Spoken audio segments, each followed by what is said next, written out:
Oh boy. So I got sent this by a few people, and Hasan had a conversation with a guy by the name of Carl who taught in Ukraine between the years of 2017 and 2018, I think maybe early 2019. And they talked about the war in Ukraine, and Carl, wanted to present the war or talk about the war from a Marxist perspective. Which of course is not the perspective of the majority of Ukrainians, but it's his perspective. He believes it's the correct perspective, and he believes that Hasan should listen to him. And to be completely honest, I have no problem with Hasan talking to really anyone about the war. My position has always been just that you have these conversations responsibly, you ask the right questions, that you're semi-prepared for these conversations, and that we don't box out Ukrainians, that we don't box out Ukrainians themselves, that they get a seat at the table. If we're trying to determine the fate of a country of 44 million people, well, somewhere around roughly that, probably lower due to all the displacement, they should have a say in the future of that country and talking about their perspectives. And I thought this would be useful at multiple times during Hasan's coverage of the war, either early on when he was entertaining the idea that like Reichsnecht or Cypers were like the real killers at Euromaidan and they were the ones who killed the Heavenly Hundred. He floating that as a real theory, I think might have helped to have a Ukrainian in the room, maybe somebody who participated in Euromaidan, or not even somebody who participated in Euromaidan, but just somebody who can be like, well, they matched the bullets to the guns, and the vast majority of evidence points towards the Berkut, and the papers that are suggesting that it could have been right sector or have not been peer reviewed, and they're from this author that is considered pretty fringe on the topic. And I just always thought that Hasan's commentary in particular could benefit from an on-the-ground Ukrainian perspective. I think it's part of the reason why, even the majority of Ukrainians didn't believe the Russians would invade, they still treated the threat seriously because they remembered the previous 8 years before the Russians invaded in 2022, while Hasan, didn't treat it seriously and was like flipping his hair. And to be quite frank, he treated it a lot like a joke. Like it wasn't really going to happen, and CIA just being CIA. So I always thought that he could particularly benefit from talking to Ukrainians on the ground. Now, to be clear, my critique here or suggestion, whatever you want to call it, that Hasan talk to Ukrainians on the ground who have to live with the war today and will live in the country tomorrow, I don't just apply that to Hasan. I apply that for basically all content creators that talk about the war in depth. And I can't completely go without some self-critique here as well, because sometimes I'll talk about countries and I won't have somebody on to discuss it. For example, when I talk about the peace deal that Jared Kushner and Trump was pushing with the Israelis, something that I often talk about while it's trumped around as a big success is how the people of Western Sahara and Morocco were thrown under the bus, and their recognition as a people deserving of sovereignty and self-determination and of a vote of independence was thrown away, even though we agreed to it on the UN, only to make the Moroccans normalize with the Israelis. And I thought on principle that was bad. And I've discussed that on stream before. Now, I never did any big long pieces on it, but I never brought anybody on from West of Sahara to talk about it. Now, I will give myself some fairness here that it is kind of difficult to talk to somebody in Western Sahara due to the lack of, infrastructure for communication like this. That doesn't mean it's impossible, but I think all these conversations could benefit from it. And Hasan is somebody who certainly has the resources to talk to Ukrainians on the ground. And he says he's somebody who likes to be challenged. He said so in the GQ interview. So maybe some of his preconceptions about the war that he had early on, or possibly still has today, or thoughts about the war could be challenged. And maybe he could even push back a little bit in a conversation like that with the local, or maybe not debate at all, just listen. That would be fine too. My main point is I hope that before we negotiate over the heads of Ukrainians, which is what I'm scared of, doing the same things we did with the ANA, that we listen to what they have to say about the future of their own country. I mean, if we were to just box in the territory now controlled by the Russians, be permanently controlled by the Russians, and that is assuming that the Russians don't want to continue to push, which they're doing right now, or that the Russians would stop there, and that there would be some agreement put in place that would stop the Russians from invading again. Like it would assume all of this stuff. We're talking about a country losing 80% of its coastline. We're talking about a country losing a lot of its fertile farming grounds when it's known as the breadbasket of Europe, and 70% of the country's GDP comes from agricultural production. we're talking about potential like massive backlash from Ukrainians and possible instability at home that could come with a lot of displaced people unable to return home, very poor because their home's gone, and very angry. And there's, you know, I feel that including them in the discussion could be helpful. That's my only position on the conversation. Yeah, I guess that's my only opening line to this. I did go back and forth with Carl a little bit on Twitter. I have nothing personally against Carl. We probably disagree on some certain things because, you know, I'm not really, I wouldn't call myself like a Marxist, or wouldn't come out and be like, I like Karl Marx or anything like that. I'm probably much more libtardy than this guy. But we had like a back and forth. If any of you guys wanted to see his side of the perspective of why he thinks it was good that that Hasan brought him on. Again, I'm not against Hasan bringing him on.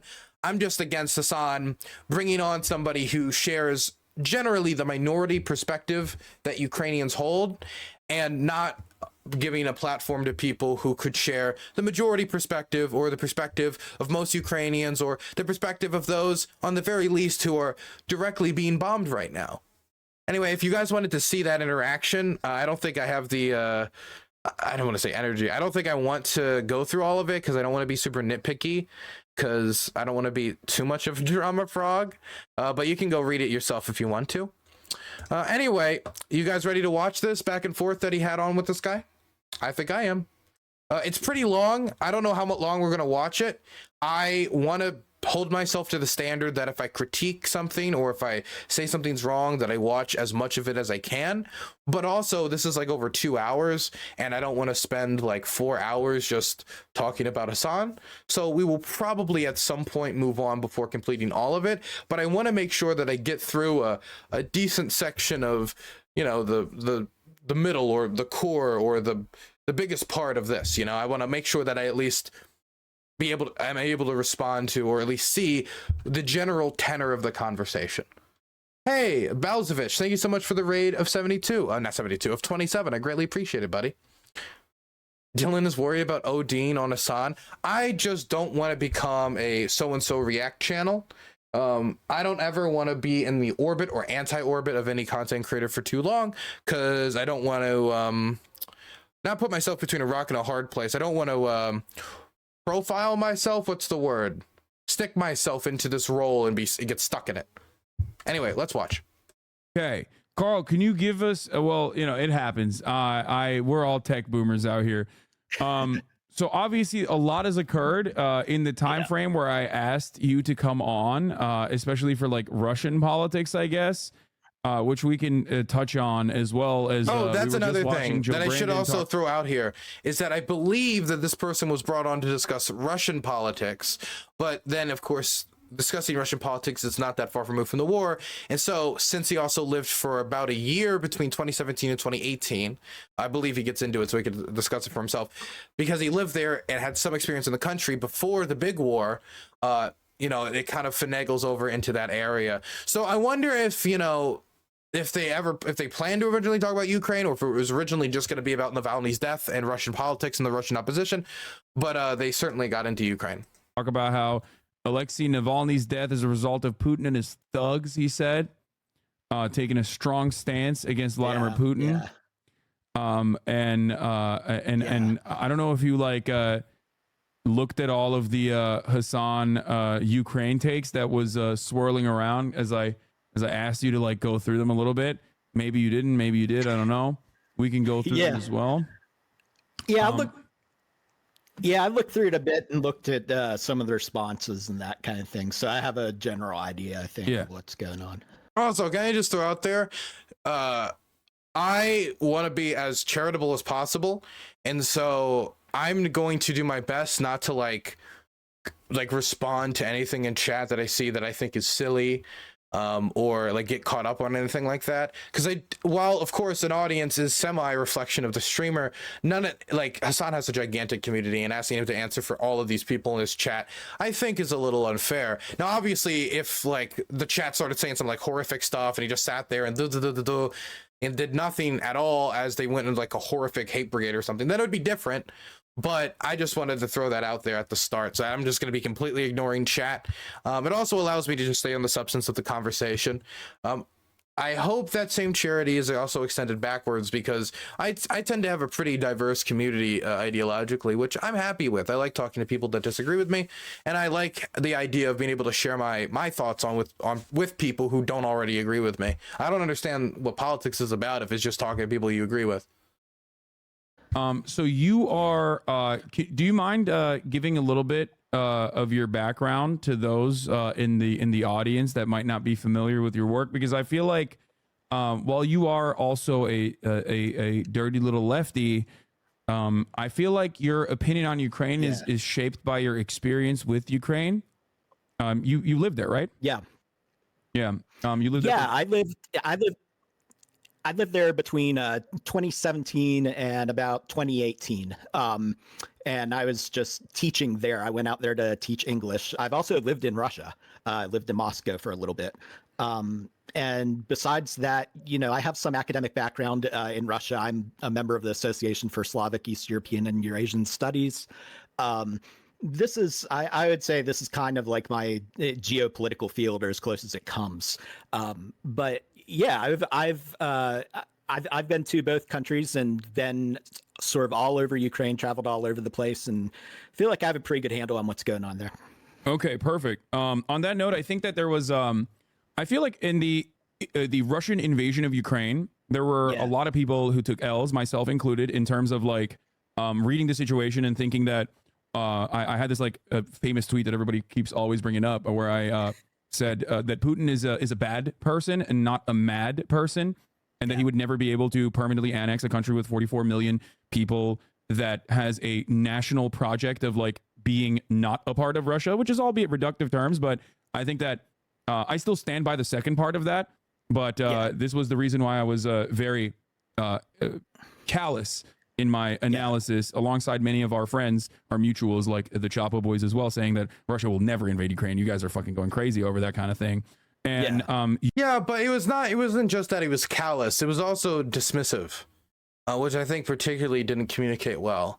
Like that video he recorded flipping his hair back, like said, "Oh, Russia didn't invade Ukraine, shocker," and then started a counter on the video, on his YouTube video, and every day that Russia would invade Ukraine, he'd like bump the number up one. Like, Russia hasn't invaded Ukraine in 17 days. Russia hasn't invaded Ukraine in 18 days. So it wasn't just like that the take was callous and the calculation of no leader would decide to do this. It was also just completely dismissive of the idea of Russia invading Ukraine, even though Russia has invaded Ukraine before. And I think it was largely rooted. Now, of course, reading intention is not always the brightest and not always the smartest thing to do, but I'm going to do a little bit here. I think a lot of it was just reflexive distrust of American intelligence, which I understand not accepting American intelligence at face value. It has certain interests. The American government has certain interests. But with that intelligence lined up with reality on the ground, with Russian troops moving resources onto the border and then moving blood to the border, as in blood for blood transfusions in case people get injured, that type of stuff, blood goes bad after time. If you go out and store it for too long, like, it's not usually taken in large amounts to training locations. When those signs started coming out outside of the purview of what was the American intelligence community's assessment of Russia's likelihood to invade through intercepted communications and signals intelligence, which is what we really succeed with when it comes to the Russians, there was other signals that shouldn't have led to immediate dismissal. Now, I say this as somebody who also didn't think the Russians were going to invade. Like, 5 or 6 months before the invasion, I was asked about it by, of all people, Jesse Lee Peterson, and I said that the odds of the Russians invading are low, but if they do, and he was trying to say American troops would be sent on the ground, I said American troops would certainly not be put on the ground. And then as it came closer, I remember my last prediction was like 45% chance they do invade, 55% chance they didn't. There was, in my mind, I made a little bit of the same calculation Hasan did, which was the odds of them invading are just so low. But for me, it isn't that he didn't believe they were going to invade. A lot of people didn't believe they were going to invade. And there was at least decent enough reasons to believe that there was motivations for him not to invade. It was the dismissiveness, which I think gave a lot of people pause and made a lot of people not appreciate Hasan's commentary at the time. You had I guess you had a slight difference in perspective. at that time, maybe considering your background and I wanted to hear, like, I wanted to get started on that part. Yeah. I wanted to go all the way back to, I guess, square 4. Wouldn't say it's square 1, but yeah. So, I mean, I think a lot of this relitigation of the invasion and who got it right and who got it wrong was silly because, you know, the fact is the people who got it right, it's not like they had some kind of access to intelligence of what was actually going on at the battlefront or anything like that. No, they didn't have special intelligence, I don't think, but I think a lot of them were able to read what was publicly available OSCENT intelligence that other people maybe either didn't put much weight into or didn't pay attention to. Like, I don't know if Hasan knew about the blood transfusions. I don't know if he knew that. There's a good chance he didn't. And maybe if he did, maybe if he changed his mind, maybe he wouldn't have, because maybe he wouldn't understand the significance of the transportation of blood transfusion equipment. But point is, there was at least some intelligence. But of course, like, most experts in the field still didn't think they were going to invade. It's just the dismissiveness that I really just took issue with. They just believed people who we didn't believe, or who a lot of folks on the left didn't believe. Yeah, so like the State Department. And again, there was OSCENT intelligence that pointed towards this as well. It's silly to kind of, you know, say, well, I guessed right, and sort of position yourself as having credibility besides that. And I also think that people were very justifiably skeptical of what was going on. You know, the fact is that, yeah, Putin had troops at the border, but they've had troops at the border for, you know, since 2014. This is... Well, the surge in troops on the border, combined with certain equipment being put on the border, and top of the American signals intelligence, comes together to paint at least a concerning picture. Been an ongoing situation. Not to mention the rhetorical positioning of the Russian government saying, oh, the Ukrainians have weapons of mass destruction. They have these chemical weapons that are going to target Russian DNA in the biolabs. I mean, you know, a lot of it's a little even too on the nose. Weapons of mass destruction. We need to go in and remove them. And for most of the time, Putin had not invaded. So I thought that it's always possible that it's going to flare up again. You know, I was out in Kharkiv and I could hear gunshots when I was there. And this was all the way back in like 2018. So what? You could hear gunshots in Kharkiv.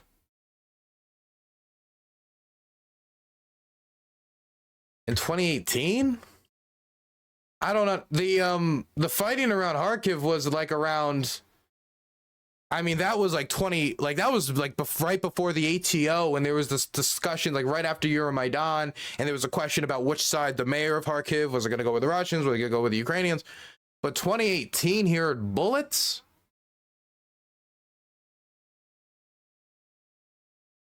To be clear, can we just like look at a map quick?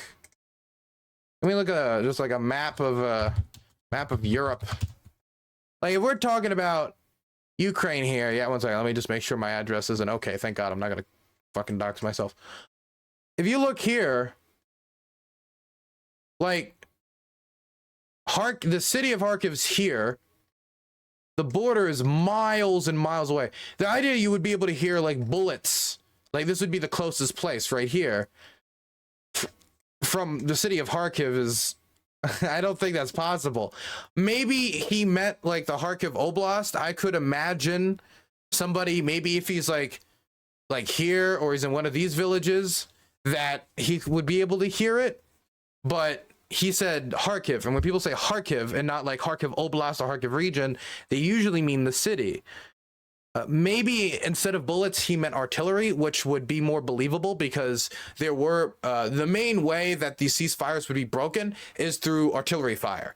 And the Russians would fire off some artillery shells, and the Ukrainians would fire off some counter battery fire. So it's possible that maybe he heard that in the Kharkiv, like in the region of Kharkiv, because while I was there, I could still hear the back and forth artillery. But that was right before the Kharkiv that was actually during the Kharkiv counteroffensive. So no, I just don't think he could hear bullets in Kharkiv. I assume he meant, if he means anything and he was in the city, I assume he meant artillery.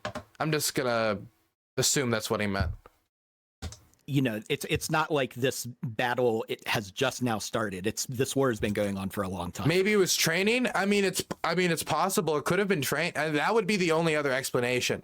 It's just when he said gunfire, I assume like, well, that's like near combat. It's either he meant artillery or it's training. One of the two. If he's in the city itself, he couldn't hear the scuffles on the border. But I guess the reason that I got it right was probably just knowing that it was entirely possible. They're already in Donetsk. They're already in Crimea. There's no real reason for him not to. And Putin's game, he's done the same thing in Georgia, where he sort of tests the boundaries sometimes of what the rest of the world will allow. Yep. And historically, he's only sort of gone like an inch at a time forward and then moved back. So I was expecting something more like that. Nobody I know was actually expecting a assault on Kyiv. That is still shocking to me. Yeah. And I think that people who say that they did expect it are really underappreciating what a crazy move that was. Yeah. This is an assault on one of the oldest capitals of Europe. I'm convinced that if it had kept up and if it looked like there was any serious question of Kyiv toppling, I don't know that the U.S. would have gotten involved, but I think it's entirely possible. I will say that when it comes to this move on Kyiv, it was an insane move, but that also concerns me about negotiations, because making a deal with the Russians where there isn't something that guarantees that they don't attack Ukraine again, or guarantees that they don't attack either like any other European state again, because Moldova is another question, I think, for a lot of defense planners. When they were willing to do something so crazy, and when the same regime that is in power now was willing to do something so crazy, I think that would be foolhardy, or I don't think that would be wise. So it is true that it is crazy, but then that, of course, makes me ask, like, God, if he was willing to do this, what else would he be willing to do? If he's willing to take this risk, instead invest everything he has invested into this risk, even as more of the public desires to have some peaceful settlement sooner rather than later, then it does make me ask, what would he be willing to do in other instances? Or if he was given another opportunity, let's say the United States was distracted with some confrontation over Taiwan or something else in the Red Sea, whatever it could be, would he take advantage of that opening if there wasn't some defense pact with the Ukrainians? Something to think about. Possible that you would have seen a much stronger response coming out of Europe, just because that's a nuts thing to happen. And it's such a gamble. Like, it's such a gamble for Putin to do that. It didn't make sense to me. Can I ask you a question? Yeah. My assessment is even now that I think Putin underestimated the anti-air defenses that Ukraine would have. That greatly limited its potential air superiority. And I think that was like a major, I think that was a major issue in like not being able to conduct this, in air quotes, special military operation in the ways that they thought they could. And now they're in this like weird stalemate in eastern Ukraine. I think that, I don't know how much of it was specifically the air defense, but that certainly played a role. But he isn't like, I think he's in like the right neighborhood here, that the impossibility of establishing, with the equipment they dedicated at the start of the war, of establishing air superiority heavily undermined the Russian operations from start to finish for the entirety of the war, from the very start up until very recently. I mean, Bayraktar drones like taking out Russian columns marching on Kiev, as they just basically made a beeline for every major city, trying to dodge all the villages, and leading to them getting ambushed again and again and again. I mean, there were so many different things that played into it. Poor planning, improper logistics, terrible maintenance, it seems to be like no fallback plan whatsoever, and as well as not properly establishing air superiority, as well as not dedicating enough resources at the start to have accomplished that goal if there was resistance, which there was. So there was a lot of things that played into them not doing well at the start. But in fact, you can actually see what the battles would look a lot more like if they had air superiority from the late Battle of Avdiivka. Because once the Russians started using hundreds upon hundreds upon hundreds of glide bombs, that really started to tilt the positional battle around Avdiivka more and more in their favor. Now the Russians have lost like between 4 and 6 jets in like the last week, in an attempt to try to follow up on that advance and an attempt to use every bomb at their disposal to hammer the area. So there was drawbacks to that, but you can see the power of air superiority from the amount of glide bombs that they were using in Avdiivka. So if they can establish air superiority, that is a massive help to the Russians, which is also why the Ukrainians are desperately asking for more air defense. I think that's pretty accurate. As I understand it, Putin got some pretty bad intelligence before coming into Ukraine, and that was a big part of it. I think he did, yes, underestimate just the amount of resistance he would meet. I think he also underestimated how quickly it would come and how quickly Ukraine would sort of get its defense together and be able to put a strong one. Because if I had to guess, I would say that Putin probably was sort of rolling the dice on Kiev, hoping maybe he could get like a quick knockout, kind of cut the snake off at the head type strike. And if he could have done that, it would have been a large victory, but he plainly was. I mean, if you can see, if you look at the beginning of the war, at the very beginning, there were like these trucks and armored vehicles that just made a straight beeline into Kiev. Like, there was, of course, the armored column that was always advancing, but there were some vehicles that just went straight into Kiev that many people suspect were supposed to be like strike teams that go find government officials and kill them. Not to mention tons of reports of assassination attempts on Zelensky's life. So yes, I do think that they were attempting to cut the head off the snake. There's some people who say that the Russians pulled back for like negotiation and stuff like that. There's like no evidence outside of what the Kremlin's saying for that. It seems like they really did think they could just get a quick knockout blow for any kind of siege or anything like that, and that's one of the reasons why he retreated eventually. The Russian army retreated, rather. So yeah, I think that you've got that about right. Yeah, and then that retreat happened, and then in the process there was also obviously the ceasefire talks that occurred. There was a 15-point plan that was set forward in Turkey that I thought was like pretty solid overall for all things considered and how much worse it could have gotten, and relatively early on as well. And my assessment here was that, well, one, I guess like I always said that Crimea was different in comparison to like the 2022 invasion. It was both different in terms of like, by the way, military I don't opposition. know. It was different because of. I'd have to go back and check the 15-point plan, but I don't think that the 15-point plan ever addressed things, particularly like the issue of like demilitarization. And I don't really know how, again, a lot of this is up to speculation of how far along they really were. I know in Turkey that the people who were talking about the plan were not the people who, at least on the Ukrainian side, who had the authority to necessarily approve the plan, just to report back as an intermediary, since this was a lot of back channel negotiations were going on. So it's hard to know how close the 15-point plan really was to success, how seriously the plan was being taken by either side, either the Ukrainians or, quite frankly, the Russians as well, if it was just a delaying tactic as they were continuing to try to push on. And like there were still other parts of it that weren't addressed, but it got shanked pretty early on. A lot of people point towards the Boris Johnson stuff, but the Bucha massacre and other atrocities being uncovered, as well as the fact that the West at that point pretty solidly got in Ukraine's corner, seemed to motivate the Ukrainians to feel comfortable enough to keep up the struggle. And with the Russians not seemingly wanting to back off of any of their major demands, the war continued. Of course, there's still a lot we don't know. It's still up for speculation. It's hard to guess exactly what happened. We probably won't know for years, to be completely honest. Early on as well.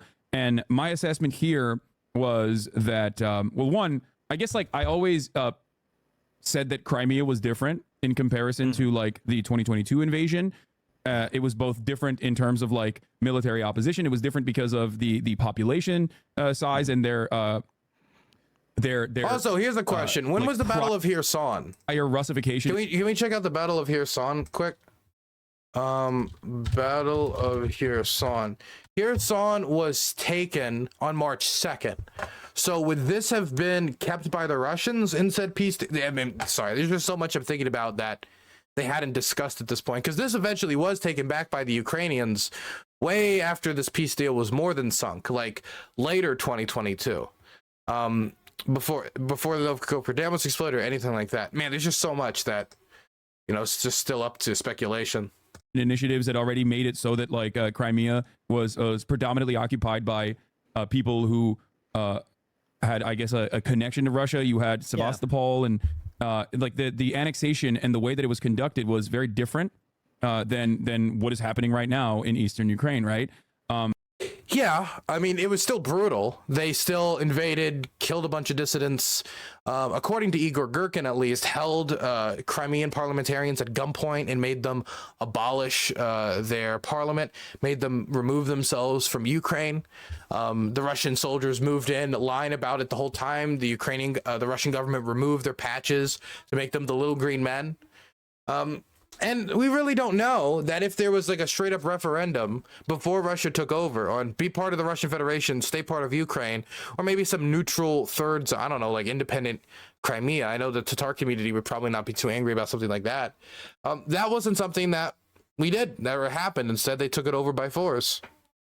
But it is true that, I mean, demographically it is different, but we still don't have any evidence that pre-invasion, if you include people who were displaced, would they have voted to be part of Russia? We don't know that. Obviously, LPR and DPR were accompanied with that, or the interference in LPR and DPR was accompanied with the 2014 actions, right? Yeah. And that was an ongoing conflict back and forth. The Russian troops that were sent in to defend the LPR, DPR, the tanks, the artillery guns, the ammunitions, the RPGs, the rifles, and the soldiers, mercenaries, the neo-Nazi militias, all the shit that the Russians sent in, man. I mean, that interference was deep. And I think in 2019, they even identified using OSCENT technology and just seeing what tanks were in service. Like, oh, these are tanks that are only held by the Russian army. I wonder what those tanks are from, or what they're doing there, or who's commanding those tanks. And it was very clear that any time that these soldiers at the Eastern Ukrainian, republics that had broken off were struggling in the war during the anti-terrorism operation, the Russians would simply move in and change the balance of power. Bombing campaigns, and then of course, like Russian-backed military routinely fighting. And yeah, there's just a big standoff going on, especially in Donetsk forever. Yeah. And you could actually, as of 2018, you could actually still go there. It wasn't particularly safe. The city was basically divided in two, and there was kind of a line between that you could, there's kind of a safe zone where people who lived on one side could move to the other and vice versa. And it kind of fluctuated between. Well, it depended on who you were, of course. Like, there were ways for you to still get into occupied territory, but like, I know, for example, like some Protestant communities that had fled occupied Donetsk after their churches had been basically just taken over and turned into military bases, that I think that them going back into occupied territory, it'd be a lot more difficult due to, political dissent, their disagreements with the occupation, possibly previous statements about the Russian government. That would make it very difficult for them to go back into occupied territory. Certain people were. If you were apolitical and kept your head down, it was much easier. A frozen conflict and a hot conflict. It was just like that way for years on end. Yeah. And I personally think that here's a couple things. Like, people who push Z, like in occupied Crimea, just like Tatar activists just being discovered like days after disappearing, the bodies bloated, floating down the lake, not the lake, the river. I mean, that was not a unknown occurrence. That happened on multiple occasions. That's not even to talk about any of the other persecution towards Tatar activists. It depends on who you are, your allegiance to the new administration, or your potential if you're apolitical, it's going to be a lot easier. If you self-identify as Ukrainian, if you have any connection to the previous administration before it was taken over, if you have family members in the rest of Ukraine that might be in the Ukrainian military, there are other, depending on your religious persuasion, there have been religious persecution as well in occupied territory. Like, these are all factors that are going to change your experience, your ability to go back, etc. At least during that period. Now it's, well, yeah, good luck. Right? Yeah. They claim that that one, Russia and Ukraine are one nation, and that they're all they're all the same people, which is of course channeling like I guess both Dugin and Putin in some ways. It's a hyper nationalistic sentiment. They also claim that there was obviously a lot of Nazis there, and the denazification component was significant, which I thought it was always a bullshit justification, obviously. Not to say that there aren't, but that is not a real reason, especially considering that when you do invade a country, those nationalists are going to be hailed as heroes and will be able to, in the aftermath of the invasion, no matter which way it goes, they will always be a more, there will be people, that sentiment of nationalism will be galvanized because they will be seen as emancipators. Right. Oh yeah. I mean, the thing is, the Ukrainian there's a few reasons why I never bought this narrative. The first reason was the idea that they were coming in to like save people, considering the massive increase in death and destruction, primarily concentrated in Eastern Ukrainian Russian-speaking communities. It's hard for you to really buy that stuff, that they're saving them from genocide or neo-Nazi battalions. It's hard to buy it on that level. The next level it's hard to buy it on is that the far right in Ukraine had been losing influence year on, while still a lot of the football hooligans that started up these militias back in 2014, 2015 were still part of them, like in areas with right sector, etc. Blitsky is still around, and he's with Third Assault now. Politically speaking, like Svoboda, for example, like they don't have any of the influence they used to have around 2014, 2015. I think they have literally one MP. Many of the different far-right parties, including right sector parties, I think the National Front, which is like the political wing of the Azov movement, they all came together during the last election to try to, come together so they can hit the 5% threshold to get into parliament. No dice. So politically speaking, they had been decreasing. The amount of deaths along the front line, when we're talking about protecting the Eastern Russian speakers, was, I think, the year before, like 12 people died, which is a tragedy, but far off from the hundreds of thousands that are dying now. Not to mention the fact that the Russians themselves had employed neo-Nazi militias and continue to deploy neo-Nazi militias in Ukraine for years. So I never gave it really any weight. The most militant factions. Yeah, there's that. There's just, whenever you have a war, it really stirs up nationalism and nationalistic resentments against the enemy. And you have, like, I'm watching people who I consider friends from Ukraine, and who I would also consider to be sort of perfectly ordinary European liberals before the invasion. And now, I listen to them talk about Russians, and they'll use the word trolls or orcs or whatever, and you just have to I don't hear trolls often. I hear orcs all the time, but I don't hear trolls often. I think maybe just meant orc and said troll first, but yeah, I hear orc all the time. When I ask people why, I'm told that it has to do with Tolkien, and Ukrainians really liking Lord of the Rings and J.R.R. Tolkien. And I think for some people that's probably the case, honestly. I've met people who genuinely believe that's it. But of course, there's probably some dehumanization there. And I don't really like dehumanization, period. That's why I don't engage in any, like, pigs or dogs or anything like that, because I just don't like where it starts to lead down. I think it's much easier to dehumanize an opponent, dehumanize an enemy, than accept the cold fact that human beings can do horrible things to each other. It kind of reminds me a little bit of the Brass Eye piece on Pedogeddon that made fun of how the media covers pedophiles to such a wild and crazy extent that when you're faced with that real evil, it's kind of hard for you to identify it. So I don't like dehumanizing language generally, but from my experience of talking to people, a lot of them are like referencing Tolkien, or for others, yeah, it's a level of dehumanization. Or maybe both for some people. But yeah, I mean, it's like the same, like, oh, American pig dog, if you're like a Vietnamese civilian in Vietnam, like, at a certain extent, if you're somebody who survived My Lai or something, yeah, you're going to have some negative resentment there. I'm not going to be too hard on somebody who's bunkered down in their basement during bombs for getting a little mad at the people throwing bombs, but it is happening, and I think that's one of the most ridiculous things about Putin's denazification rhetoric is this war is only going to intensify nationalistic sentiment in the country. It's definitely putting the political hard right in Ukraine in a better position than it was beforehand. Man, it's really hard to say. Putting the political hard right in a better position beforehand. See, I talked to people about like groups like Azov, which, while of course, since they've been integrated into the military and they're not the militia they used to be, like the explicit like political, like, oh, we are political, like that stuff isn't what it used to be. They have to be separate in a lot of different ways. But a lot of that is still there. When I talk to people about Azov, most Ukrainians like Azov, and they'll reference like the battle for Azovstal and the holding out in Mariupol, or they'll reference like a bunch of footage that they've seen online. But if you ask them about like the politics of Azov or anything, oh, would you vote for Azov's political wing, the National Front? Like, do you believe Blitzky is the leader? Like, none of those people, like, I don't think I've ever met anyone who said yes.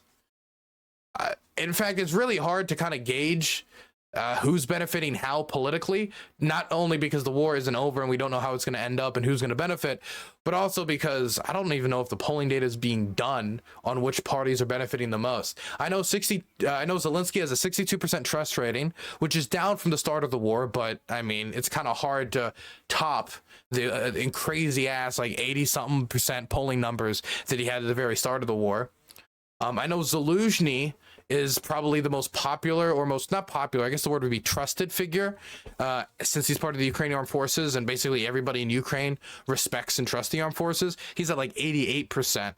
I'm trying to think of the people, like, I know like the head of right sector, like he's around still and he has some political influence, but again, the last election they did poorly. Yeah, so I really don't know how much they're benefiting politically. I think that a lot of the militias that started with like as football hooligans have a lot of battle prestige now, that a lot of those figures who were football hooligans, that many of whom still hold some of the same beliefs that they used to hold, if not all the same beliefs that they used to hold, they might start becoming heroes on the individual level. But I have yet to see any of that like translate into like political gains. Now, I'm not saying it's impossible. It's easy to go out on a campaign trail and be like, I'm a war hero, vote for me. But there's a lot of people that can do that. I mean, Ukrainian society is already pretty mobilized, and they're going to go through another wave of mobilization soon, most likely. I mean, Zelensky himself is, I would say, in danger. He can't, he's in a very bad position where if he bargains, he's going to be seen as selling his country out by a lot of Ukrainians and by the hard right. And that's how they're going to sell it. And, you know, if I were... I mean, again, it all depends on the deal that he makes, right? It all depends on the deal that he makes. Let him finish his statement, though. I don't want to cut him off. Country out by a lot of Ukrainians and by the hard right, and that's how they're going to sell it. And you know, if I were him negotiating, I would want to do it outside of Ukraine, and I would stay out of Ukraine afterwards. He's not going to want to go back. Yeah. But it just a word about the really, there's no reaction to that from Hasan. Let me give him a few more seconds. The Russian populations in Crimea and Donetsk and so on. It is okay. So, wow, that was a statement. Man, let me rest on that one for a second. So I do think it's true that Zelensky is popular largely because of his response at the start of the war.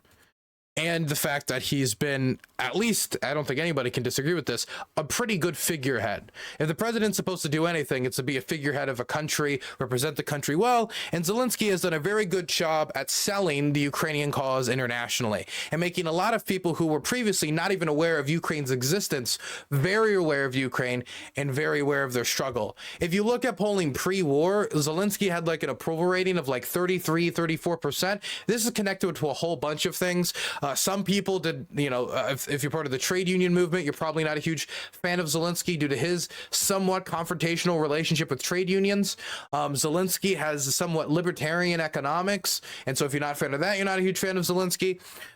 You might not have been a huge fan of, I mean, there's I don't know, like the fact that he didn't approach corruption as hard as many people thought he would, or many people expected him to. Ever, like post Euromaidan, corruption is like still a major issue. In fact, Euromaidan was in large part motivated by corruption, even if that's not something that's covered as much in the West. But when you talk to Euromaidan protesters, like, was corruption a motivating factors? They'll say absolutely, for both the Euromaidan and the Automaidan. And so a bunch of those factors, what I've already said, and other factors played into Zelensky not having a very high popularity rating. But then once the Russians invaded, his popularity rating like shot up to like 88 something percent. Now it's down to like 62%. If Zelensky was to go out and make like an awful, terrible deal to the perspective of Ukrainians, right?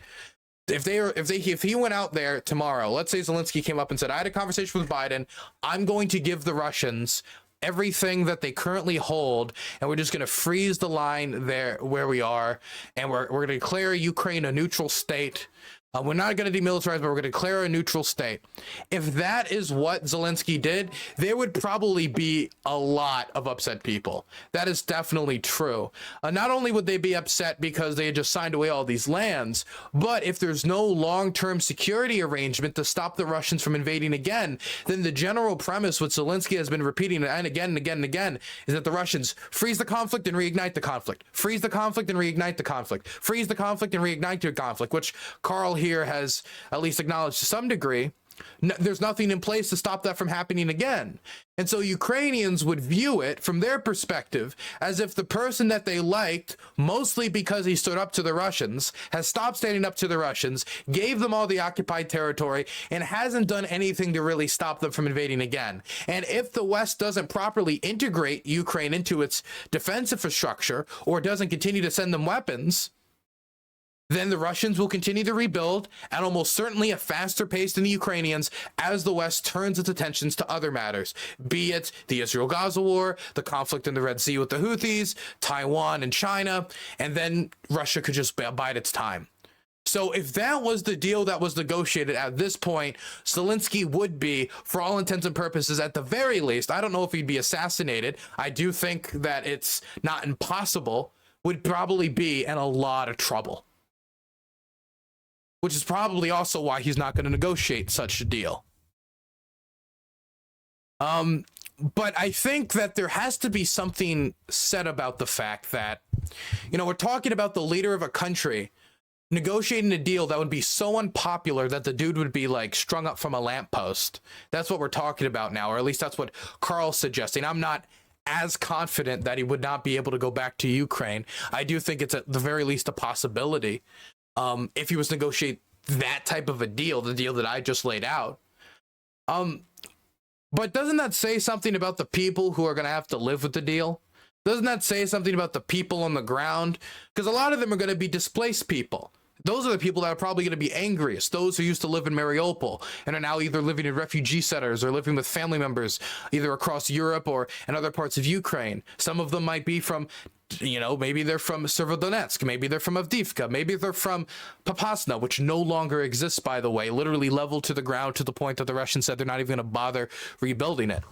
I think there has to be a deal or an agreement that would guarantee future Ukrainian protection that would justify anything that Zelensky could give up in negotiations. Not saying that giving up literally everything the Russians even hold right now would be something worth giving up. Somebody might say, well, it has to go back for 2022 lines, wherever that is. Point is, though, the reason why we, like, if we're talking about this scenario coming out to play, then wouldn't the fear be, okay, Zelensky makes the deal, stays out of the country, government overthrown, and then we've empowered the very people we don't want to empower. So I think whatever deal is negotiated has to be one that Ukrainians can live with. Maybe not be like 100% happy with, but they have to be able to live with it. Which is why they have to be at the table when negotiating this said deal, so we don't make the mistake that Trump did with the Afghans and negotiate over their head. Because if Zelensky ended up just being like, fine, I'm going to not make a security agreement with you guys. I'm going to give up all the land because the West made us, because the West cut off all of our aid.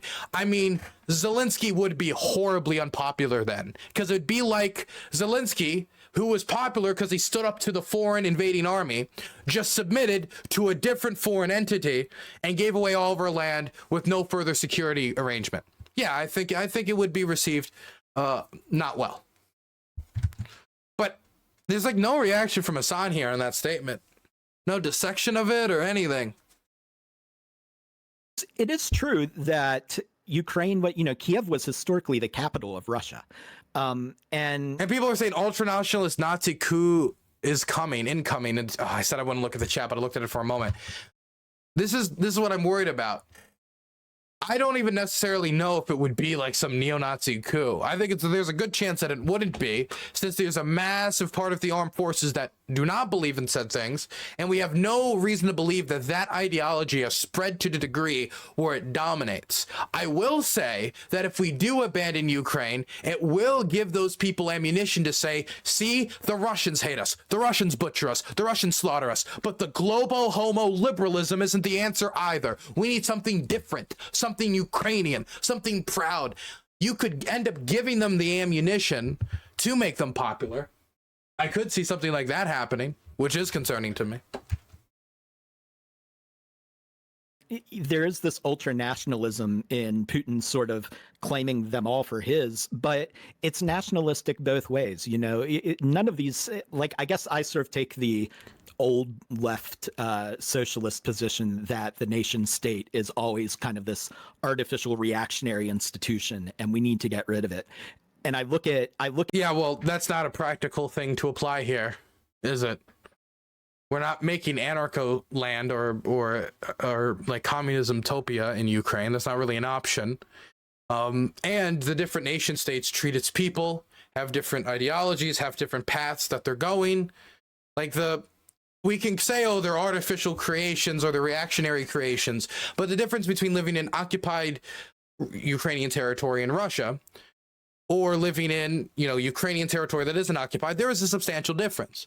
There's a substantial difference when it comes to the rights you have. There's a substantial difference when it comes to there existing a civil society that is allowed to critique the leadership, that is allowed to call out the leadership, that is allowed to call out corruption.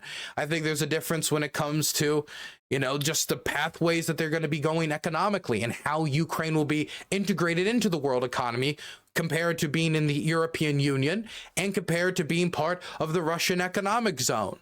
You can compare how occupied territory in the Donetsk Oblast, the deterioration of their economic status, of their standard of living, the loss of jobs, the exodus of people been leaving the occupied regions year after year after year.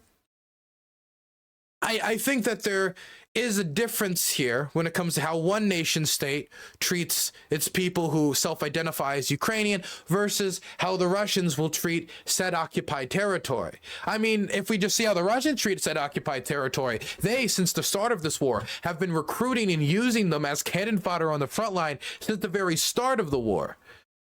And so I think that shows that they are at least treating this occupied Ukrainian territory differently than they're treating the rest of Russia. Of course, that isn't just true in occupied Ukrainian territory. That's also true for much of eastern Russia as well, particularly parts of Russia that has high Asian populations. So you're talking about areas like Tuva, areas like that. Anyway, where were we? At this conflict through that lens, because so much of it is about people. Because if we, I do just want to throw out there, nation states is how humans organize themselves, at least for the time being. So organizing them in the pattern of nation states, which is best for the people that live in said nation states, I think is the best way forward until we evolve past nation states. Defending borders and people sort of defining, okay, well, if that day is to ever come, which, I mean, I assume at one point, maybe hundreds of years from now, we will. I don't know.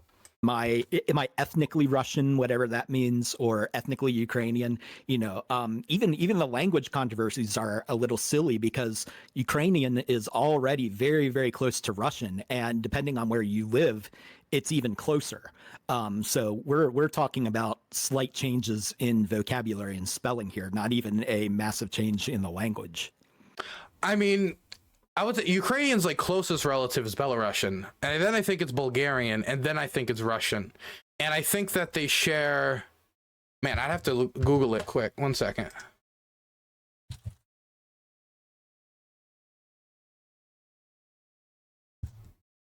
In terms of vocabulary, the Ukrainian language is closest to Belarusian. Okay, I was right. And then the Russian and the Russian language to Bulgarian. Okay, so I think it might have been wrong to Bulgarian. After Belarusian, Ukrainian is also closer to Slovak, Polish, and Czech, then to Russian, which 38% of Ukrainian vocabulary is different than Russian. Okay, so the majority of Ukrainian vocabulary is the same as Russian, but there's 38% that's different, and there's other languages that would be similar to first. Okay, but there is still a lot of similarities, obviously. For example, I've got like the word stalker on my arm, and in Ukrainian and Russian, it's the same exact spelling. Same exact spelling. But again, there's a lot of other differences when it comes to living in Ukraine and living in Russia that I do think is substantial enough for the people who live there to care. And at the end of the day, I mean, self-identification is I think still a powerful motivator for most people for what country they want to be a part of. I mean, that was important for the Vietnamese. That was important for the Algerians. That was important for all sorts of people when they were, for the Zimbabweans. It was like, this Rhodesia stuff is stupid. Or the Algerians, they were like, we don't really feel French. Like, self-identification is a powerful tool that many people have underestimated, and they've tried to make up for with improvements to material conditions, lowering taxes, subsidies here, subsidies there. And, you know, self-identification usually wins out on top. Yeah. It's yeah, I mean, I don't disagree with you at all. I would say the same about, I mean, it's even closer from where I'm standing between like the similarities between Armenians and Turks or Greeks and Turks, especially because like at least Armenians and Greeks are, you know, they're Christian, whereas like the Turkish nation is predominantly Muslim. But overall, like the people look the same. There's obviously a different language there too, but like the people look the fucking same. The food is the same. The architecture is the same. The culture is pretty much the same. And yet there's like thousands of years of conflict.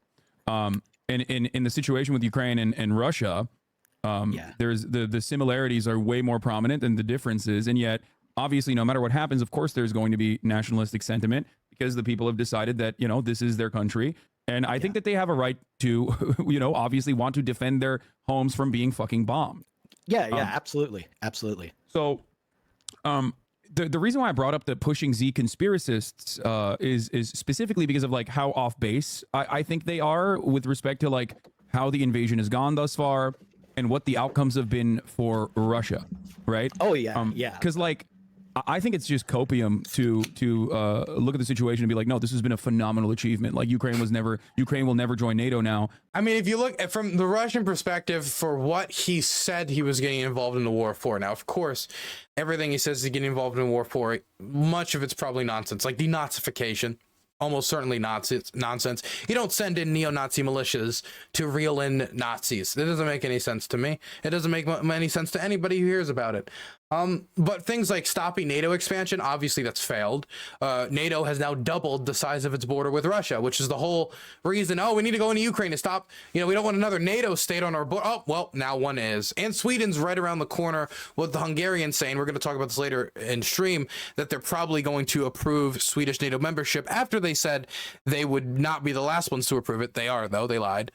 They keep moving the goalpost, that they're going to approve Swedish NATO membership in spring once the Hungarian parliament reconvenes, I think on February 26th. So on that level, it's been a failure. On the level of trying to reintegrate the Ukrainians into Russia, into this Russian civilizational product, the Ukrainians have never felt probably farther in a very long time from the Russians than they do now. When I first was going over to Ukraine, one of the things I was told by a reporter, a friend of mine, was go to Moldova and interview them if you want to get the Eastern Ukrainian perspective, because a lot of the Eastern Ukrainians were going to Moldova. Poland was getting flooded with the most Ukrainians, but in Moldova there was a lot more Eastern Ukrainians. And he said from the conversations that was happening there, it was a lot of, oh my gosh, I can't believe that our great brother, the Russians, had betrayed us like this. I can't believe this. My house has been blown up. My cousin has been killed, etc., etc., etc. That type of damage is going to be generational to undo. Generational to undo.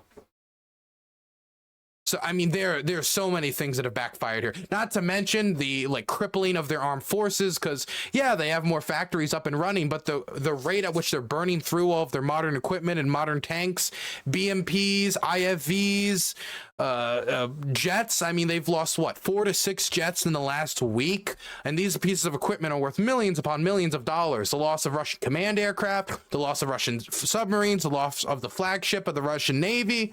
I mean, the Russians have really just annihilated their professional army corps. Oh my God. There's so many side effects of this that have been just absolutely awful.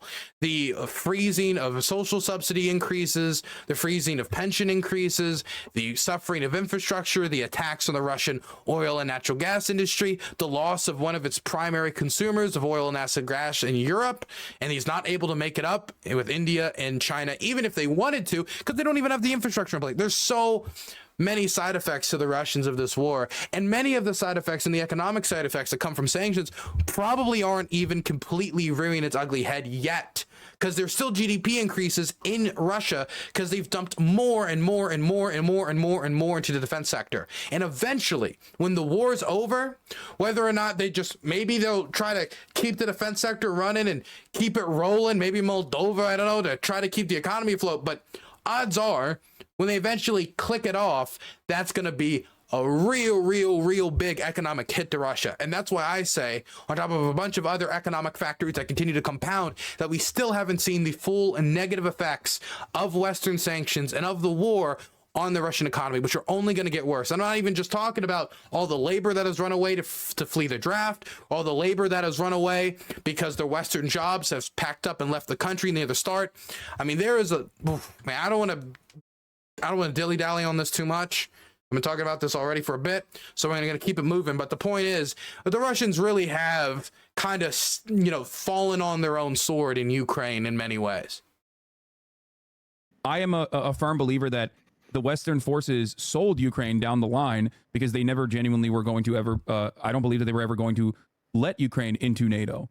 And that was just simply a thing that they dangled in front of Ukraine. Absolutely. And a similar opinion that I have, and I wanted to hear your take on this. Well, I mean, it depends, man. Like, NATO and the West isn't like one entity.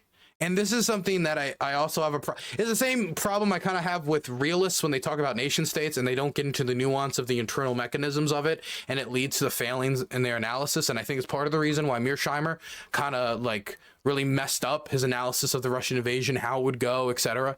A lot of things like corruption and how ill prepared the Russian army was, we just failed to account for. The American intelligence community didn't have enough American on the ground personnel intelligence to gather on how bad their army was going to perform due to these issues with corruption, due to these issues with poor performance, due to these issues with poor logistics. Sorry, one second, let me hear that again. A thing that they dangled in front. Oh, but each NATO member state has different interests. For example, it's pretty clear to me that the Poles would love to have Ukraine in NATO. Same with the Estonians, Latvians, and Lithuanians. And there's other nation states that probably be okay with it right now as well. Like the Czechs, the Danes, considering they've given literally all of their artillery to Ukraine, probably is at least a tie to their own security to Ukraine security. So they'd be in favor of it as well. But the Hungarians have never been on board with Ukrainian membership of NATO. The Turks, as far as we know, right now have still not signed on to it.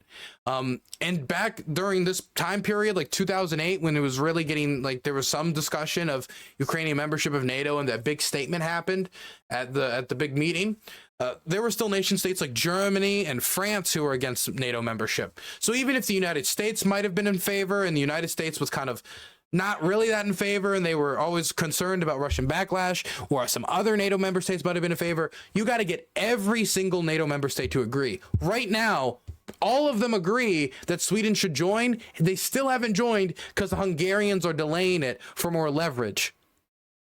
So if Sweden, which has no threat of anyone invading them and starting a security crisis, is getting delayed, then yeah, I mean, admitting new NATO member states is a difficult, arduous process that requires integration that the Russians wanted to deny at every turn.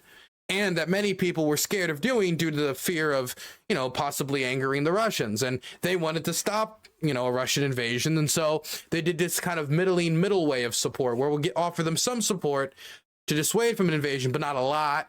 And we will delay offensive weapons until like 2019. Point is, like, the reason they didn't join NATO is multifaceted, but there's some nation states that were okay with it. Some nation states were against it. One of Ukraine. And a similar opinion that I have, and I wanted to hear your take on this, I think exists within like the Turkish. Here would be my great question for Carl and Hasan. My question would be, how do we set up a security arrangement that stops the Russians invading again if we're going to ask the Ukrainians to sacrifice for the West one more time, after we've already done it with nukes, after we already did it back in 2014, and now if we're going to ask them to give up even more land, what are we going to give them security-wise that doesn't just kick this can down the road, if not NATO membership, which has been the clearest example of what we know for sure stops Russian invasion? Because it worked during the Cold War. It's worked since. Negotiations that took place in Turkey, the idea that like I think Zelensky maneuvered expertly in that situation where he said, like, we will do a referendum on Crimea 15 years down the line, which I think is like a really smart way to neutralize that hot potato, I guess. Saying like, of course we're gonna have a referendum. We're a democracy after all, which like should be should at least like quiet down more reaction. Yeah, but to be clear, that's Crimea. Nobody has agreed to that with Mariupol. Nobody's agreed to that with Donetsk. Nobody has agreed to that with Luhansk. Nobody has agreed with that with Zaporizhia. And I mean, they are in 5 different Ukrainian oblasts illegally occupying territory. So, I mean, Crimea might be something that Zelensky's willing to have a referendum on 15 years down the line. At least was willing to at least entertain that idea back then. But as far as we know, that has not been entertained for the rest of occupied territory. Reactionary parts of the country that would have genuinely attacked him with nationalistic sentiment about like every inch of land being brought back into Ukraine, no matter what the cost of that would look like or whether it was even possible or not. And I think that I think that that kind of fell apart, at least according to reports at the time, with the additional confidence that was given to Zelensky, and maybe internal pressure as well, but definitely additional confidence given to Zelensky by Boris Johnson visiting Ukraine. Am I overestimating Boris Johnson here and like what that meant for, or what that decision was as far as like Western forces saying we're backing you the entire way, or do you think that that actually did play a role? Okay, so to me, right, there's so much information around this time that is not included. And there's already been, I know, for example, Our Enemies Were Vanished talks about this exact exchange and how the cards just don't add up for it all being like, oh, Boris Johnson came in and told Zelensky, no peace, no peace. We got you. We got you. I mean, we had the Bucha massacre uncovered at this time, tons and tons of other atrocities, mass graves getting dug up at this time. Not to mention the fact that the 15-point plan that was negotiated in Turkey still hadn't addressed a bunch of other issues. And the Ukrainians had started to find out that the Russians did not have nearly as much bite as they first assumed at the start of the war, as the Russians got bogged down outside of Kiev and bogged down outside of major locations. But they didn't seem to be reeling in a lot of their demands. A lot of their demands stayed the same. And so after these atrocities got uncovered and the West made clear that they were going to support Ukraine, which after we said, hey, give up your nukes, we'll protect you. And then we do nothing for 8 years. Then they have the big invasion after us pushing them to do 200 rounds of negotiation, 20 negotiated ceasefires fail. The least we can do is back them out at this moment of national survival. And then they make the determination to go keep fighting. But let's talk for a moment. This deal we're talking about that was negotiated, we're talking like, what, mid-March? Kherson was occupied at that time. If a deal was negotiated, would that include the Russians keeping an area like Kherson? We really don't know. We really don't know. But point is, like, I think that there was other motivating factors stopping a peace deal. And a lot of this is, to be quite frank, speculation on intent. Well, I think, yeah, I saw one guy complaining about your take on that. And what I would respond to that is, ultimately, we really don't know what he said or what kind of pressure he put. We can sit here and do a lot of speculation, conjecture, and but there's no way to know about that for sure. That said, I think like the big thing that we're doing right now is, we are dangling the prospect of military aid in front of them. True. And, not just what we're giving, but of potentially ramping it up. And when you actually think about the degree of intervention that it would take to root Russians out of their positions where they're already entrenched, to do stuff, to get them out of Crimea, to block off the borders, you need to do a lot of air control, and you need to do a lot of Black Sea control. It's just utterly implausible that we are ever going to make that kind of commitment. But that is ever. I mean, look, I don't know if I buy that. I think it depends on how the Russians, I think it depends on the legislative situation, who's in control of Congress, who's in control of the Senate, how large that majority is, so they have the wiggle room to try to get those types of security commitments. And it also doesn't just depend on us.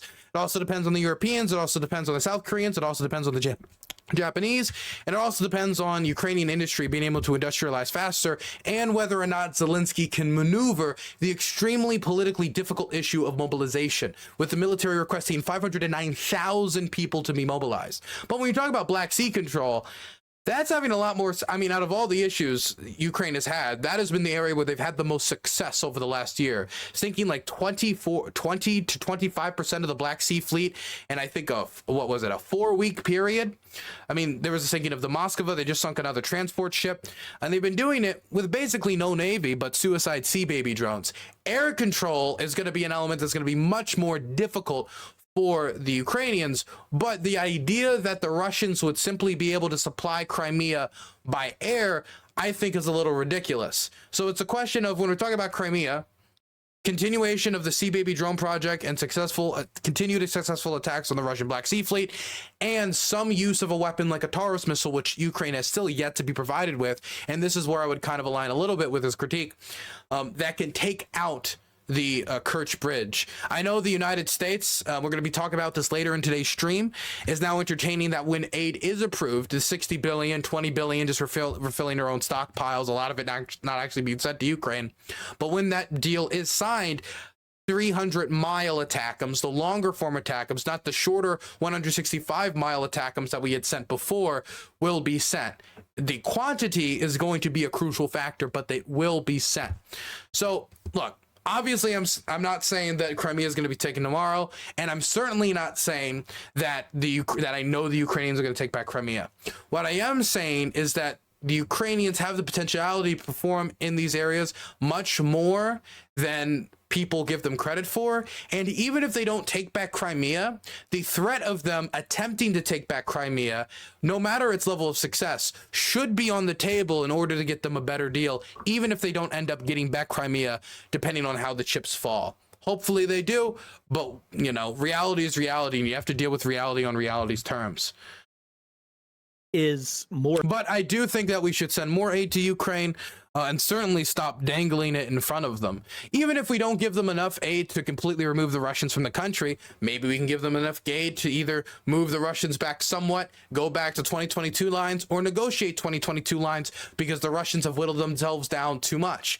I think a big issue for the Russians is just going to be their huge loss of equipment. They're burning through armored vehicles in locations around Avdiivka, not even to talk about the experienced personnel loss, at a rate that is currently just not sustainable. And now with more offensives being launched on the Kupiansk axis, on the Robatny axis, with more losses reported there, more vehicles getting destroyed there, and the drone war making it even more difficult for you to build up forces for offensives and groups in order to break through defensive lines. There are other challenges that the Russian army is facing and that future Russian offensives will face that are not going away anytime soon. And so I think the Ukrainians, if given the right tool, could properly leverage these weapons and leverage this hard power, maybe not to get everything back, but to get the best deal they can. And even if they don't get the best deal they can, or even if they do end up negotiating the line wherever it is, and they just get some other future defense pact, whatever, they are going to need weapons in order to dissuade a future Russian invasion in the future, because the Russians are going to at some point lick their wounds and rebuild their own forces. And when that day comes again, we don't want to just allow it to be another frozen hot, reignited war. Or less, how Ukraine is often defining victory now is, you know, not giving up an inch of soil, and Russia just kicked out completely. So there's, by the way, how the Russians describe victory is annexation of all the oblasts that they've said they annexed, and they still want to take cities like Kramatorsk. They still want to take cities like Slovansk. They still want to take cities that have tens of thousands of people that have no interest of being part of the Russian Federation. Of course, not all of them do, but the majority of them don't have interest in being part of the Russian Federation. And that's not even talking about threats on Odessa and Kharkiv, which there are certainly still interest from the Russians for taking Odessa and Kharkiv. So, again, one second. Sorry, can I hear that again? Ukraine is often defining victory now is, you know, not giving up. Is also, I do also just want to throw out there that we don't know that the Russians are going to be happy with what they have right now, and that we have some reason to believe that they are going to keep pushing. And if that's the case, are we going to be asking the Ukrainians to give up territory the Russians haven't even captured, some of which the most defensible positions that they've built up over the last 2 years or even before that, in order for the assumption that the Russians won't engage again? Just something to think about. Up an inch of soil, and Russia just kicked out completely. So there's something not connecting here. And I think that I actually tweeted this out yesterday. I think that hawks who want intervention, even if you want intervention, you have to start being honest about the fact that the U.S. just is not going to make that level of commitment. Yeah, it's not on the table. Like we would, I think. Okay, but let's be clear. Wait, was Hasan, or I don't know about Carl either. I can't make any assumption about Carl. Was Hasan ever in favor of large-scale American military involvement, even if it just means like when Biden was like, let's not send the F-16s, or, well, you know, maybe we don't do the trade for the MiGs for the F-16s in Poland? Was Hasan like on the corner like, now's the time, we need to send it now? I don't remember that. If that was ever a moment where Hasan was like, quick, get the bombs to Ukraine, bomb the Russians. I don't remember that. Maybe I'm wrong, but I just don't remember it. Even though that was the time when it was most important to get those supplies there. But Biden, though, he was worried about escalation, and he engaged in escalation management, for better or for worse. Think that realistically we would have to have NATO troops on the ground, because their big deficit right now is just manpower. Yeah, that's the major problem, I think, at this point, is not even necessarily like the amount of weapons or munitions, which certainly is an issue. That is the probably biggest issue that the Ukrainian army is facing. People talk about manpower, but the deficit in artillery shells, the deficit in modern equipment, that deficit is making the manpower issue 10 times harder, because if the Ukrainians can take out the drones and the stuff before they get to their position, with drones, with tanks, with shells, with cluster bombs, with whatever, then whatever troops end up actually hitting their trenches, there's going to be less of them, they're going to be weakened, and they're going to be harder. I mean, much easier to hold the trench. These weapons make it so an army that is smaller than the Russian army could end up either defending its positions or draining the Russian army to such a point where it cannot continue offensive operations or continue offensive operations effectively. The less munitions they get, the more people the Ukrainians are going to be forced to mobilize to hold the front. It's part of the reason why they were talking about 509,000 people. That's what the armed forces were talking about, for what they want to mobilize of the population in order to replenish losses, in order to rotate troops, and in order to make new units if they want to engage in any type of liberation, etc., stuff like that. Manpower is definitely a big disadvantage they have, and it's something that's going to hurt them. But again, this is bad. That's true, but it's also not in a bubble. It's not in isolation. The Russians have their own manpower issue, especially when it comes to experienced manpower, and they have a massive equipment issue with their production lines just unable to keep up with either the rate of fire of artillery or with the rate of loss for their, like, you know, armored vehicles, stuff like that. So it's a question of, I think, of whether or not we can supplement the Ukrainian armed forces, whether they will make the politically risky moves around mobilization required for them to be able to replenish their armed forces, and if we give them the equipment necessary and they make that politically risky move, if they can take those two things, not politically risk, if we give them the equipment necessary and they take the politically risky move around mobilization, if they can effectively use the opportunity to bleed the Russian army enough to make it so Putin has to make some politically undesirable decisions around mobilization, which is the only issue that has brought Putin's popularity down during the entirety of this war. It is true that his popularity has gone down somewhat, but the real time when his popularity got hit is when the generally apolitical Russian population was forced to go to war.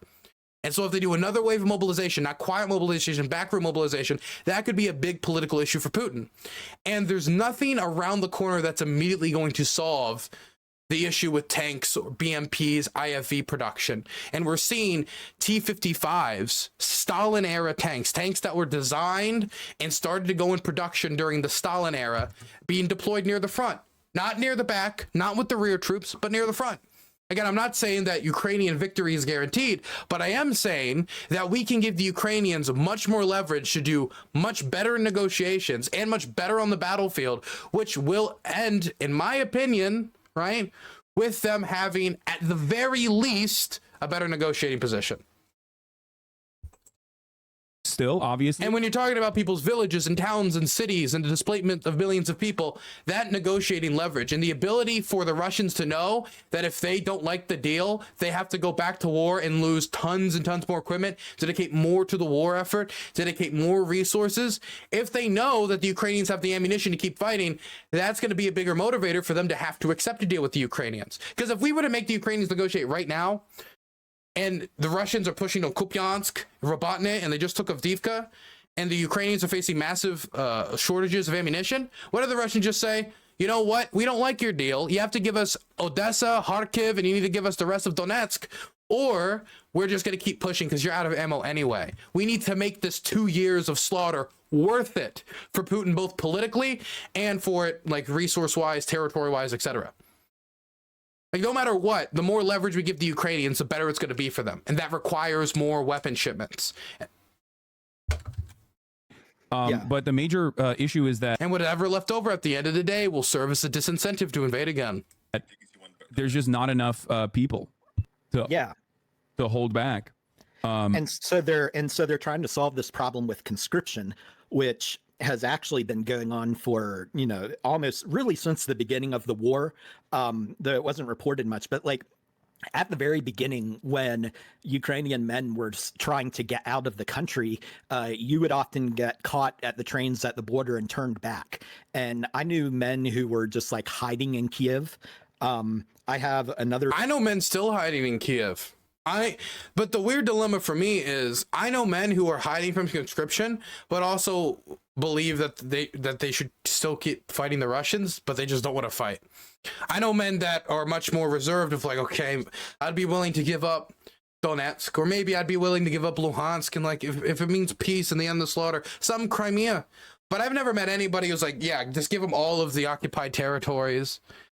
I've never met anybody like that, but there are draft dodgers. Some people just, some people are lovers, not fighters. Friend right now who has been living in a European country. I'm not going to say which one because honestly, I don't want people trying to track them down. But it is a big issue domestically in Ukraine. I know a lot of people who resent men who fled. Or like, I even know some people who resent people generally who fled because they're like living in cities like Kharkiv, trying to continue their daily life to support the war effort, support normalization, continue the struggle, quote unquote. Many of them make deliveries to the front line of aid and stuff like that. And they kind of resent that people checked out. It's not my place to judge. That's a Ukrainian conversation. But of course, like if you want to protect your family and your family's overseas. So Berkey's got a tier 1 subscription. Oh, thank you. Thank you for the tier 1. I appreciate it. I can't really blame anyone personally for someone be like, my family's overseas. I miss my family. They have to have a father at the table for them, and they make that decision. I'm not gonna judge. It's not my place to judge, but it is an issue that really divides Ukrainian society.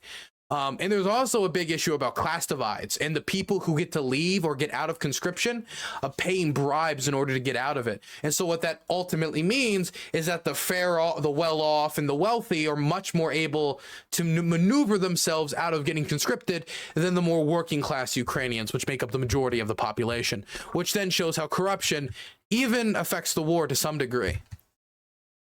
I have a friend who's been living. It was such a big scandal that Zelensky fired all the recruitment heads, which Zaluzhny was not a huge fan of because then it lowered the effectiveness of conscription. I know some conscription officers in Ukraine, and I was during my last trip to Ukraine, I was talking about conscription with them, and the first time I talked to him, I think it was in 2022. Yes, it was in 2022. And I asked him, how's conscription going? How's conscription working? Is it effective? And he said that 1.5% of conscription effort in Ukraine are digitized. That it still has, and this is a term you'll hear a lot in Ukraine, the Soviet mentality, which they interpret as this is how it was done before, this is how it's done today, this is how it's done forever. And so reforms that might be necessary are really hard to implement. And then I talked to him again last year when I was doing that year's trip to Ukraine near the front lines and all that stuff. And he then said it was 2.5%. And I was also almost drafted that time. Well, not really almost drafted. Somebody saw me, a young man walking down the street, and maybe I guess they assumed I was draftable, and they tapped me on her shoulder. It was like, yep, he started talking to me, and I just showed them my American passport and shooed me on my way. And that's how a lot of conscription is done in Ukraine. And that's how a lot of people avoid conscription in Ukraine, is they simply just stay out of the big cities, go out into the countryside, live with family there, and they're going to wait out the war.